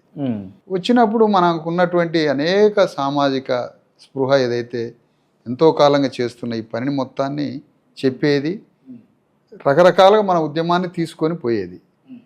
ఆ క్రమంలో మీరు చెప్పే ఆ క్యారెక్టరు, నేనే ఆ క్యారెక్టర్ గురించి మాట్లాడను, ఆ క్యారెక్టరు మన దగ్గరకు వచ్చి మొత్తం ఉద్యమాన్ని బస్తాల తరబడి ఎత్తుకపోని నో ప్రాబ్లం, సముద్రం అంత జ్ఞానం ఈ నుంచి ఎత్తుకొని పోని సమాజాన్ని మార్చి మనం అనుకునేటువంటిది, మనం సమాజాన్ని ఎట్లయితే మార్చాలనుకుంటున్నామో ఆ మార్చే ప్రక్రియ ఆ పని చేస్తే సంతోషమే, మనకు దాంట్లో ఏం బాధ లేదు. మీరు ఒప్పుకుంటారా? ఫస్ట్ అది చెప్పండి, ఎత్తుకుపోయిందని ఒప్పుకుంటారా? 100% దాన్ని తీసుకుపోయే పని 100% చేసిండు. దానికి అసలు దాంట్లో నేనేం మినహాయింపు లేదు, పక్కా అది జరిగింది. కానీ నేను అదే అంటున్నా, జరిగినా కూడా దాన్ని నేనేం పెద్ద బాధగా కూడా తీసుకోను. ఆ జ్ఞానంతో సమాజాన్ని బాగు చేస్తే అయిపోతుంది కదా. బాగా చేస్తున్నాడు కదా, మంచిగా చేస్తున్నాడు, చారిటీలు ఇస్తున్నాడు, 10 రూపాయలు పంచుతున్నాడు, అంత మంచిగానే ఉందిగా. ఈ వర్గాలను ఏకీకృతం చేసి ఈ వర్గాలని కట్టి నిర్మించి ఈ వర్గాలకి రాజ్యాన్ని తీసుకొచ్చి ఇవ్వడమా, ఈ వర్గాలను తీసుకుపోయి అగ్రవర్ణ పార్టీలకి తాకట్టు పెట్టి అమ్ముకోవడం? తాకట్టు పెట్టిండా? ఈ వర్గాలనే తాకట్టు పెట్టి అమ్మడమా చేయాల్సింది? ఇప్పుడు బీసీ వర్గాలను ఎస్సీ ఎస్టీ వర్గాలను లొల్లాయి మళ్ళీ తాకట్టు పెడుతుండ అగ్రవర్ణాల కాడ. అంటే ఏ పార్టీలకి ఏ రేట్లకి ఏ అగ్రవర్ణాల దగ్గరకి ఈ ప్రజలను తీసుకుపోయి మరి అగ్రవర్ణాల పార్టీలకు పోయి ఈ భాష మాట్లాడి ఈ ప్రజలను తీసుకుపోయి తాకట్టు పెట్టాం కదా. అది ఏమంటారు దాన్ని? వీళ్ళని స్వయం ప్రకాశంగా స్వశక్తిగా వీళ్ళ చేతికి రాజ్యం రావడానికి ఈ ప్రజలను నిర్మించి కట్టి ఈ ప్రజలతో పోరాడి రాజ్యం తీసుకురావాలనా? గీత గీసి అగ్రవర్ణాలతో యుద్ధం చేయాలనా? గీత దాటి ఈ ప్రజలను తీసుకుపోయి అగ్రవర్ణ పార్టీల కాళ్ళ కడబెట్టాలనా? ఏది యుద్ధం అంటే? యుద్ధం అంటే ఏం చేయాలా? ఈ సిద్ధాంతంతో ఒక్కొక్క మనిషి దగ్గరికి పోయి తెలంగాణలో ఉన్న 3.5 కోట్ల మందిలో ఉన్న విద్యావంతులను తయారు చేసి వాళ్ళని ప్రతినిధులుగా మార్చి మన బీసీ ఎస్సీ ఎస్టీ సమాజాన్ని, ఆ బీసీ ఎస్సీ ఎస్టీ సమాజంతో పాటు అగ్రవర్ణాల్లో ఉన్నటువంటి సమాజాన్ని ప్రజాస్వామ్యం కలిపి కట్టి వాళ్ళకి రాజ్యాన్ని తీసుకొచ్చే ఉద్యమం చేస్తారా? లేదంటే ఈ ప్రజలను తీసుకుపోయి అగ్రవర్ణాల పార్టీల దగ్గర తీసుకుపోయి కాళ్ళ కడబడేసి అమ్మి పారేసి ఆ పార్టీల దగ్గర పనిచేయడమా? ఏది కరెక్ట్? దాన్ని కదా మనం చూడాల్సింది. పోనీ తీసుకపోయి నాలెడ్జ్ని, ఎంతోమంది నాలెడ్జ్ తీసుకుపోతారు, పోనీ ఏమో పెద్ద దాంట్లో నాలెడ్జ్ని ఆపేది ఏం లేదు. ఆ సిద్ధాంతాన్ని తీసుకుపోయి ఆ మాటలను తీసుకుపోయి ఆ ఎంగిలి మాటలే అనుకో ఏదన్నా అనుకో, అది తీసుకుపోయి సమాజాన్ని తయారు చేయి, నువ్వు గొప్పోడు అవుతావు. సమాజాన్ని తయారు చేయకుండా దీన్ని తీసుకుపోయి రోజు ఒక పార్టీ మార్చుకుంటా, రోజు పూటకు పార్టీ మార్చుకొని ఈ మాటలు తీసుకుపోయి వాళ్ళ దగ్గరికి పోయి ఆ పార్టీని దగ్గరికి పోయి ఆ పార్టీల కాళ్ళకాడ ఈ ప్రజల్ని పెట్టి చేయడం నేరం కాదు, పాపం కాదు, తప్పు కాదు. అది దాన్ని మనం ఖండించాల్సింది. ఓకే, అంటే వితౌట్ విశారదన్ మహారాజ్ ఈ లొల్లాయి మళ్ళీ నథింగ్ అని అంటే నేను ఆ జోలికి పోను, నేను అది మాట్లాడను, అది ప్రజలు డిసైడ్ చేస్తారు. నేను అంత చీప్గా కూడా మాట్లాడదలుచుకోలేదు క్రాంతిభాయ్. ఎందుకంటే తీసుకుపోయిండా, ఎంత నాలెడ్జ్ చేసుకుపోయిండా ఇవన్నీ అనవసరం. ఈ జ్ఞానంతో సమాజాన్ని కట్టకుండా ఈ ప్రజలకి ఆ 4 మాటలు చెప్పి 4 వ్యూవర్స్గా మార్చుకొని ఆ ప్రజలను తీసుకుపోయి పార్టీలకు తాకట్టు పెడితే మాత్రం అది కరెక్ట్ కాదు. అసలు విశారదన్ మహారాజ్ తెలంగాణలో ఏం చేయాలనుకుంటున్నారు అంటే నేనేం చేయాలని మీరు ఏం చేయాలనుకుంటారు తెలంగాణలో? 100% తెలంగాణలో ఉన్నటువంటి యుగాలుగా ఇక్కడ బానిసలం మనం. బేసికల్గా పాయింట్ మనం బానిసలం ఇక్కడ. ఎందుకు అంటే మన తండ్రి, మన తాత, మన ముత్తాతలు వీళ్ళందరూ భూస్వాముల దగ్గర, అగ్రవర్ణాల ఇండ్లల్లో, గడీల దగ్గర మనం బానిసలుగా బ్రతికినాం. మంగళోళ్ళు సాగలోళ్ళు రెడ్లు పోతుంటే కచ్చడాలల్లో గుర్రాల మీద పోతుంటే ముందు ఉరికేది మనోళ్ళు. ఉరికి ఉరికి ఉరికి దివిటీలు పట్టుకొని ఉరికేది. నెత్తురు కక్కుని కూడా చచ్చిపోయిన వాళ్ళు మంగళోళ్ళు సాగలోళ్ళు. అంటే మనం బానిసలం ఇక్కడ. మనం వంగితే మన ఈప్ మీద కాలు పెట్టి దిగేది ఇక్కడ ఉన్న దొరలు. తెలంగాణ ప్రాంతం ఇదంతా కూడా 12-13 గడీలు ఈ దొరలు. ఇందులో 9 మంది రెడ్లు, 1 3 వెలమలు. అలాంటి దొరల కింద లక్షల ఎకరాల భూమి. ఆ భూమి, ఆ లక్షల ఎకరాల భూమి, వేల ఎకరాల, లక్షల ఎకరాల భూస్వాములైనటువంటి గడీలలో మనమంతా బానిసలు, మన తాతలు, తండ్రులు. ఏదో అంబేద్కర్ కాన్స్టిట్యూషన్ వల్ల నువ్వు తెల్లగుడ్డలు వేసుకుని ఇక్కడ కూర్చున్నావు, నేను ఇక్కడ కూర్చున్నా. పుట్టుకున్న రాజ్యాంగమే రాకపోతే మనం బానిసలం. ఇలాంటి కోట్ల మంది బానిసలైనటువంటి ఈ తెలంగాణలో ప్రజాస్వామ్య ప్రక్రియ వచ్చి, ఓటు అనే ఆయుధం వచ్చి, ఇదంతా వచ్చిన తర్వాత ఈ ప్రజలకి రాజ్యాన్ని ఉపజెప్పాలి కదా, మనం ఆర్గనైజ్ చేయాలి కదా. ఫూలే అంబేద్కర్ కాంశీరాములు కోరుకున్నది ఏంటి? రాజ్యాంగం ద్వారా ఆయుధాలు ఇచ్చినాడు, మీ రాజ్యాన్ని ఏర్పాటు చేసుకోమని వాళ్ళు సెలవు ఇచ్చినప్పుడు ఆ పని మనం జరపాలి కదా. అందుకని తెలంగాణలో బీసీ ఎస్సీ ఎస్టీల రాజ్యాన్ని నిర్మాణం చేయడానికి ఒక పెద్ద పోరాటం జరుగుతుంది. ఆనాడు తెలంగాణ వాళ్ళంతా ముక్త కంఠంతో ఆంధ్ర గో బ్యాక్ అన్నారు. ఇడ్లీ సాంబార్ గో బ్యాక్ అన్నారు. వాస్తవానికి ఇడ్లీ సాంబార్లో మినపప్పు ఉంటుంది. మినపప్పులో 22% ప్రోటీన్ ఉంటుంది. అదేం పాపం చేసింది మినపప్పు? సాంబారు, ఇడ్లీ సాంబార్ గో బ్యాక్ అంటే సాంబార్లో పప్పు ఉండే, కందిపప్పు, ఇడ్లీలో మినపప్పు ఉండే. దాంట్లో ప్రోటీన్ ఉంటుంది 20-30%. అది ఏం తప్పు చేయాలి. అది మాంసం కుర్తులు మనకు రాకుండా ఎండిన డొక్కలతో మాంసం పట్టకుండా, కట్టకుండా, మాంసం కృతులు రాకుండా చేసిన రెడ్డి రావులు గోబ్యాక్. ఇది జరగాల్సిన గోబ్యాక్ తెలంగాణలో. ఎందుకు? వీళ్ళ చేతిలోనే రాజ్యం, భూమి, సంపద అన్నీ వీళ్ళ చేతిలో ఉన్నాయి కాబట్టి ఆంధ్ర గోబ్యాక్, రెడ్డి రావులు గోబ్యాక్ అంటే ఏది? ఇప్పుడు రెడ్డి రావులు గోబ్యాక్, ఆంధ్ర గోబ్యాక్ పోయింది. ఓకే, ఇడ్లీ సాంబార్ గోబ్యాక్ అంటే ఆ నినాదంతో వాళ్ళని పంపించారు. మరి రెడ్డి రావులను గోబ్యాక్ అనేది ఎప్పుడు? మరి ఇది కదా విప్లవం జరగాల్సింది. ఇది బీజేపీ అంటదా? అనదు. ఎందుకంటే రెడ్డి రావుల పార్టీ. టీఆర్ఎస్ అంటదా? అది రెడ్డి రావుల పార్టీ. కాంగ్రెస్ అంటదా రెడ్డి రావులు గోబ్యాక్ అంటే? అనదు. కాబట్టి ఆ 3 పార్టీలకి నాయకత్వం వహిస్తున్న రెడ్డి రావులు గోబ్యాక్ అన్నప్పుడే అది తెలంగాణలో విప్లవం. ఆ ధర్మ సమాజ్ పార్టీ అంటదా? అది ధర్మ సమాజ్ పార్టీ అంటది. ఇంకా అలాంటి వేదికలు ఉన్న జేఏసీ అంటది. ఇంకా విస్తృతంగా తయారు చేయబోతున్న ఈ వేదిక రేపిచ్చే నినాదం అదే. తెలంగాణ గడ్డ మీద రెడ్డి రావులు గోబ్యాక్. ఇక మీ రాజకీయాలు ఆపండి, మీ రాజకీయాలు ఆపాలి. పటేళ్ళు ఇక్కడ, పట్వారీలు, పటేల్సు, పట్వారీలు, రెడ్డిలు, రావులు. ఖమ్మం జిల్లా అటువైపు పోతే కమ్మాసు, నిజామాబాద్లో కమ్మాసు. వీళ్ళందరిది రాజ్యము, సంపద, భూమి వీళ్ళ చేతిలో ఉంది. వీళ్ళు తిప్పి కొడితే 10 మంది లేరు. కాబట్టి వీళ్ళ దగ్గర నుంచి పవర్ని వీటన్నింటి రిలీజ్ చేయాలి. ఇక్కడున్న అణగారిన వర్గాల చేతిలోకి రాజ్యం ఇవ్వాలి. దీనివల్ల మాత్రమే ఈ పబ్లిక్లో ఒక విప్లవాత్మకమైన మార్పులు వస్తాయని నమ్మి ఈ పనిలో ఉన్నా నేను. అంటే ఇన్ జనరల్గా ఏమంటారు అని అంటే అగ్రవర్ణాలతోటి పోటీ పడుతున్నప్పుడు, ఇబ్బంది పెడుతున్నప్పుడు థ్రెటనింగ్ అనేది ఉంటుంది అని. మీ మీద థ్రెటనింగ్ అయిందా ఎప్పుడన్నా? మీకు ఎప్పుడన్నా అనిపించి? ఏమో రెడ్డి రావులంతా సందాలు వేసుకొని చంపుతారట నన్ను. రెడ్డి రావులంతా సందాలు వేసుకొని కూడా చంపుతారట నన్ను అంటాను. అది నడుస్తుంది ఇక్కడ. ఇప్పుడు ఇందులో ఉన్న దళారులు, బ్లాక్ మెయిలర్, దొంగలు ఈ సందాలు వేసేవాడికి సద్దులు కడతాడు వీడు. దొంగలు సద్దులు కడతారు. ఇప్పుడు వాళ్ళేమో సందాలు వేసుకొని చంపాలనుకుంటారు. ఈ సందాలు వేసుకొని చంపాలనేటోడికి ఈ బ్లాక్ మెయిలర్లు, దొంగలు, దళారులు ఉన్నారుగా మన జాతిలో, వీడు వాడికి సద్దులు కడతారు అన్నట్టు. సద్దులు కట్టి వీళ్ళంతా ముఠాయి నాలాంటి వాడు రావద్దు అనుకుంటారు కదా, విప్లవం రావద్దు కదా వీళ్ళకి. అట్లా దానికి కౌంటర్ ప్రోగ్రామ్ కూడా ఉంటాయి మన దగ్గర. ఇప్పుడు విశారదన్ మహారాజా నాయకునిగా ఎస్టాబ్లిష్ అవుతుండా, నాయకత్వాన్ని, నాయకులను బిల్డప్ చేస్తుండా? నేను నాయకత్వాన్ని బిల్డప్ చేస్తూ ఉన్నప్పుడు నాయకత్వం కూడా తయారైంది. నాయకత్వం తనొక్కడితో తను తయారు కాదు. నాయకులను తయారు చేస్తున్న క్రమంలో తాను కూడా నాయకుడు అవుతాడు. అదే ఈ ఉద్యమం యొక్క స్వభావం. ఎంతమంది నాయకులు తయారయ్యారు ఈ ధర్మ సమాజ్ పార్టీలో అని అడిగి? నాయకులు అని అంటే అప్పుడే ఎమ్మెల్యేలు, ఎంపీలో, ఎంపీటీసీలో కాదు కదా. 100 మంది ఎమ్మెల్యేలుగా పోటీ చేసి, 10 మంది పార్లమెంటుకి పోటీ చేసి, రేపు వేలాది మంది గ్రామ సర్పంచులుగా, ఎంపీటీసీలుగా పోటీ చేయడానికి తయారు చేసే ప్రతినిధులుగా తయారు చేయడం లీడర్షిప్ కాదా? దాని నాయకత్వం అనరా? గెలవకపోవడం పక్కన పెడదాం. ఒక పిలిపిస్తే రేపు ఆదిలాబాద్ చూడండి 10,000 కార్లతో పోతున్నాం. ఎట్లా జరుగుతుంది అది? 10,000 కార్లతో 10,000 కార్లతో ఆదిలాబాద్ 10,000 కార్లు వస్తాయా? చూడాలి మరి, మీరు రోడ్డు మీద ఉండి చూడాలి. టోల్ ట్యాక్స్ల కాడ మా ఎన్ని జెండాలు పోతే నంబర్ వేసుకుంటే అర్థమైపోయి. 10,000 కార్లతో ఆదిలాబాదు నా కార్యకర్తలు, జేఏసీ ప్రతినిధులు, జేఏసీ అభిమానులు, బీసీ ఎస్సీ ఎస్టీ ఉద్యమకారులు, ఈ ఉద్యమాన్ని బీసీ ఎస్సీ ఎస్టీ జేఏసీని అభిమానించే మేధావులు, విద్యావంతులు, పార్టీ కార్యకర్తలు, ప్రజాస్వామ్యవాదులు, ఈ ఉద్యమ అభిలాషులు, వీళ్ళంతా కార్లతోటి రేపు ఆదిలాబాద్ వచ్చి అంబేద్కర్ రథయాత్ర, ఇది అంబేద్కర్ రథం ఉంది కదా, ఆ రథానికి కొనసాగింపు రథం ఇది. ఆ రథాల్లో నన్ను కూర్చోబెట్టి సాగనంపి ఇటు వస్తారు రిటర్న్. రేపు ఆదిలాబాదు సభ చూడాలి మీరు. రేపు మా సభకి పెద్ద పెద్ద మీడియా సంస్థలు వాళ్ళు ఏం ప్రచారం చేయకపోవచ్చు, లేదా మమ్మల్ని సైలెంట్గా కూడా మౌనంగా ఉండి కూడా మమ్మల్ని బయట ప్రచారం రానియకుండా చేయొచ్చు.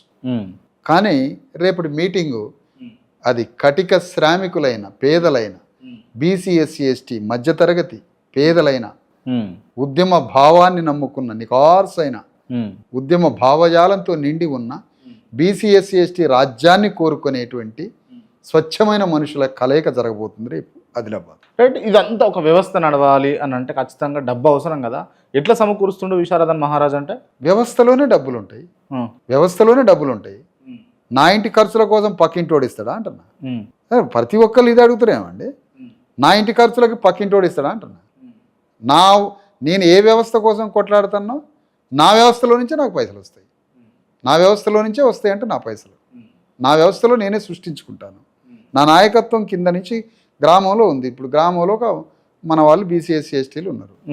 బీసీ ఎస్సీ ఎస్టీలకి కూడా కార్లు ఉన్నాయి. ఈ మధ్య కార్లు వచ్చినాయి కదా, అందరం కార్లు సమకూర్చుకుంటారు అక్కడ వాళ్ళే. ఆ కారుకి డీజిల్ కూడా సమకూర్చుకుంటారు. ఓ 4 కార్లలో వస్తారు, ప్రతి విలేజ్లో ఒక 4 కార్ల నుంచి వస్తారు.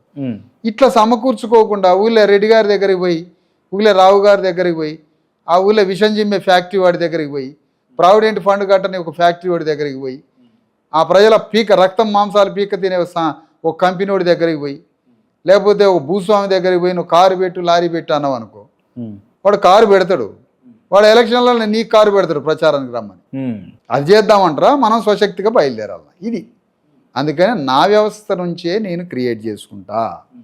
ఇది 4 రోజులు లేట్ అయినా ఇదే నాకు కాంచనం నేర్పిన విధానం, పని విధానం. ఎన్ని రోజులు ఇట్లా ఓపికతోటి ఇట్లనే కంటిన్యూ అవుతారు? మరి ఓపిక ఏముంది, సమాజం కావాలి కదా, ఓపిక కూడా కావాలి కదా, ఇట్లనే కంటిన్యూ కావాలి.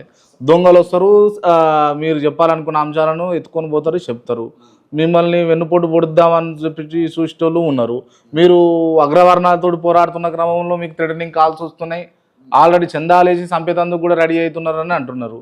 ఇవన్నీ తట్టుకొని నిలబడి ఇంకా సాగాలి, పోవాలి, ఇంకా కాలం వెళ్ళదీయాలంటే ఓపిక కావాలి కదా. కావాల్సిందే. మరి ఎట్లా అంటున్నా అంతే. ఇప్పుడు ఒక కుటుంబానికి తమ బిడ్డల పట్ల తండ్రికి, తల్లికి ఎంత ఓపిక ఉంటుందో అంతకన్నా 1,000 రెట్ల ఓపిక సమాజాన్ని మార్చేవాడికి ఉండాలి. సమాజాన్ని మార్చే ప్రక్రియ అంటే ముందు అవమానాలకు సిద్ధపడాలి. అంబేద్కర్ అన్న మాట మొదటి మాట. నువ్వు సమాజాన్ని మార్చాలనుకుంటున్నావా, నువ్వు అవమానాలకు సిద్ధపడు. నువ్వు అవమానాలకు సిద్ధపడు. రోజు అవమానాల రాళ్ళు, అవమానాల దాడులు నిరంతరం జరుగుతాయి. నేను ప్రతిరోజు ఇంటికి పోయేటప్పుడు 1,00,000 అవమానాలు తిని ఇంటికి వెళ్తాను. నాకు తెలుసు ఇది ఎక్కడెక్కడి నుంచి ఏం చేస్తుంటారో. ఒక్కొక్కడు భయపడి, ఒక్కొక్కడు ఈరోజు భయపడి నేను అడిగే ప్రశ్నలకి సమాధానం లేక, నువ్వు ఎందుకు తాకట్టు పెడుతున్నావు 3 కోట్ల మందిని, రెడ్డి రావుల కాళ్ల కాడ ఎందుకు తాకట్టు పెడుతున్నావు అన్న ప్రశ్నకి సమాధానం లేక, వ్యక్తిగత దాడికి, నైతికంగా నీచాతి నీచంగా, నీచానికి పరాకాష్ఠగా, నీచాతి నీచమైన వికృతమైన విషంతో నా మీద దాడి చేస్తున్నారు. చేసుకొని ఎన్ని రోజులు చేస్తారు? నాకు వచ్చిన ఒకటి, ఎన్ని రోజులు చేస్తారు ఈ దాడి? ఎంతకాలం ఉంటుంది ఈ సబ్జెక్టు? నాది గంభీరమైనటువంటి విప్లవ అగ్ని, నాది విప్లవ నది. నా నదీ ప్రయాణం ముందు ఈ నీచపు మాటలు ఎన్ని రోజులు ఉంటాయి? Don't care. నాకు తెలుసు ఎందుకు ఇంత నికార్సుగా నిలబడగలిగాను. నేను కాన్షీరామ్ గారి ఉద్యమంలో చేయి పట్టుకొని నడిచాను. దురదృష్టవశాత్తు నా తండ్రి కాన్షీరామ్ చనిపోయాడు, నాకు దిక్కు లేకుండా అయిపోయింది. కానీ ఆ గంభీరమైనటువంటి ఉద్యమాన్ని గుండెల్లో పెట్టుకొని ఏ దిక్కు లేకపోయినా కుమిలిపోయి ఏడ్చి దారి లేక అప్పుడప్పుడే కాన్షీరామ్ గారు నాకు పరిచయం అవుతూ నాకు కొన్ని పనులు ఒప్పజెపుతూ నాకు కొన్ని బాధ్యతలు ఒప్పజెపుతూ ఉన్న నా తండ్రి చనిపోయాడు కాన్షీరామ్. నా ముందు దారి లేదు. చిన్నతనంలోనే కాన్షీరామ్, కన్ను తెరవగానే కాన్షీరామ్ చూశాను. ఆయన జ్ఞానాన్ని నింపుకున్నాను గుండెల్లో.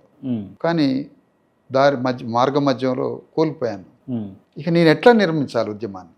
అంతే తపన పడి క్రమక్రమంగా నిర్మించుకున్నప్పుడు ఒక పెద్ద తెలంగాణ ఉద్యమం అని ఒక పెద్ద ఆకాశం అంతా ఉద్యమం వచ్చింది. దారి లేదు. ఉద్యమం తెలంగాణ సాధించుకునే క్రమంలో సాధించడం జరిగింది ప్రజలు. తర్వాత ఇప్పుడు దారి దొరుకుతుంది. దారి దొరుకుతున్న క్రమంలో మీరు అన్నట్టుగా ఈ జ్ఞానం పట్టుకపోయి బ్లాక్ మెయిలర్లు, దొంగలు, దళారులు,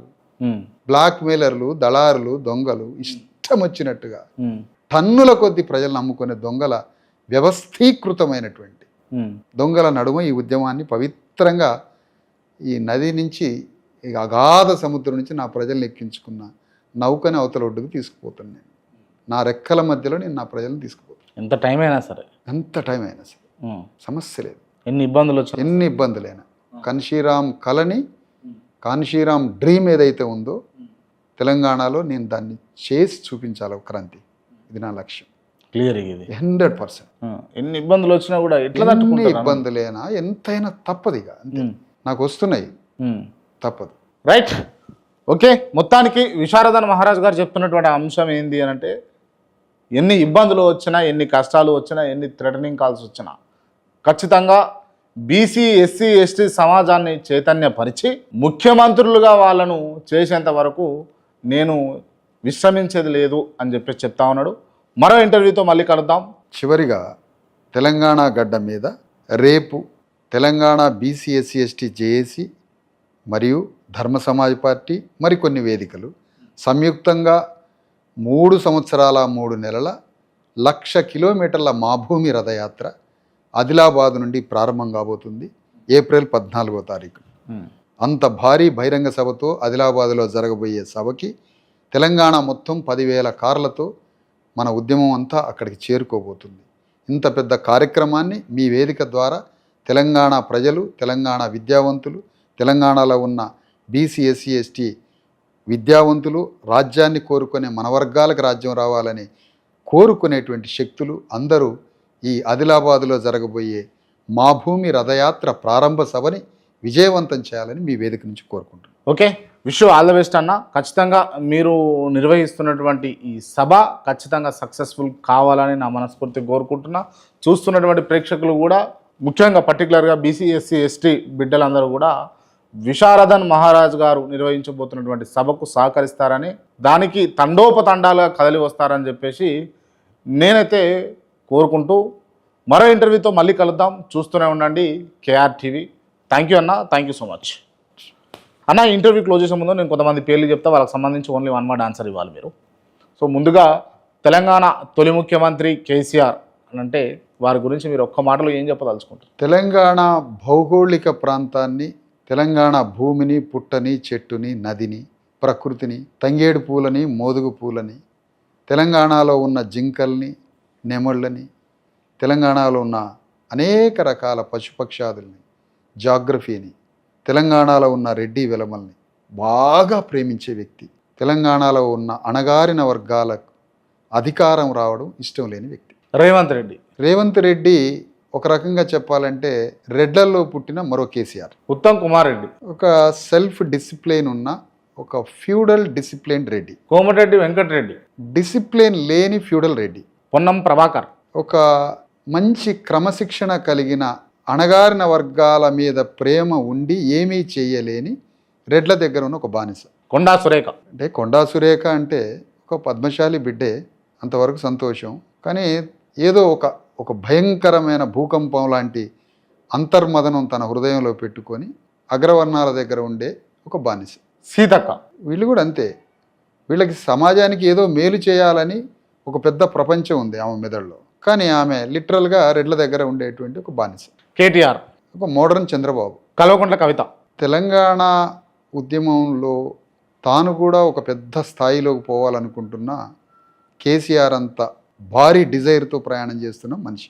హరీష్ రావు ఒక్క మాటలో చెప్పాలంటే కేసీఆర్ చంద్రబాబు నాయుడుగా మారితే, కేసీఆర్ రాజశేఖర రెడ్డిగా మారితే, అంటే ఇంకా చెప్పాలంటే రాజశేఖర రెడ్డి, చంద్రబాబు నాయుడు, కేసీఆర్ ముగ్గురిని మిక్సీలో వేసి తీస్తే హరీష్ రావు. మందకృష్ణ మాదిగ మాదిగలకు హక్కుల కోసం ఉద్యమాన్ని ప్రారంభించి మాదిగల హక్కుల సాధనలో విజయాన్ని కూడా కొంతమేరకు సాధించి మాదిగలకి రాజ్యం రావాలనే యుగయుగాల ఆకాంక్షను మాదిగల నుండి కనుమరుగు చేసిన వ్యక్తి. ఆర్ఎస్ ప్రవీణ్ కుమార్.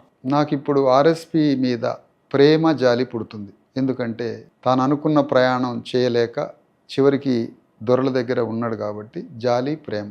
ఆర్ కృష్ణయ్య.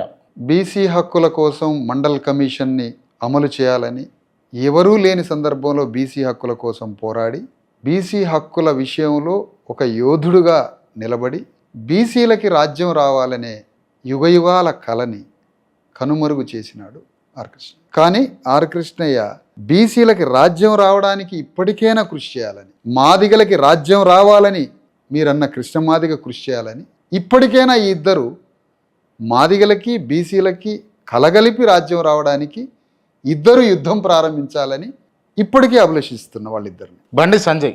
అంటే ఒక రకంగా చెప్పాలంటే నాన్ ఇంటెలెక్చువల్ యూత్ని ఎమోషనల్స్తో గేమ్తో ఆ తర్వాత చాలా అఫెన్సివ్ అటాక్తో షార్ట్ టైంలో లీడర్గా అయినటువంటి ఒక కాపు బ్రాండ్ ఉన్న వ్యక్తి.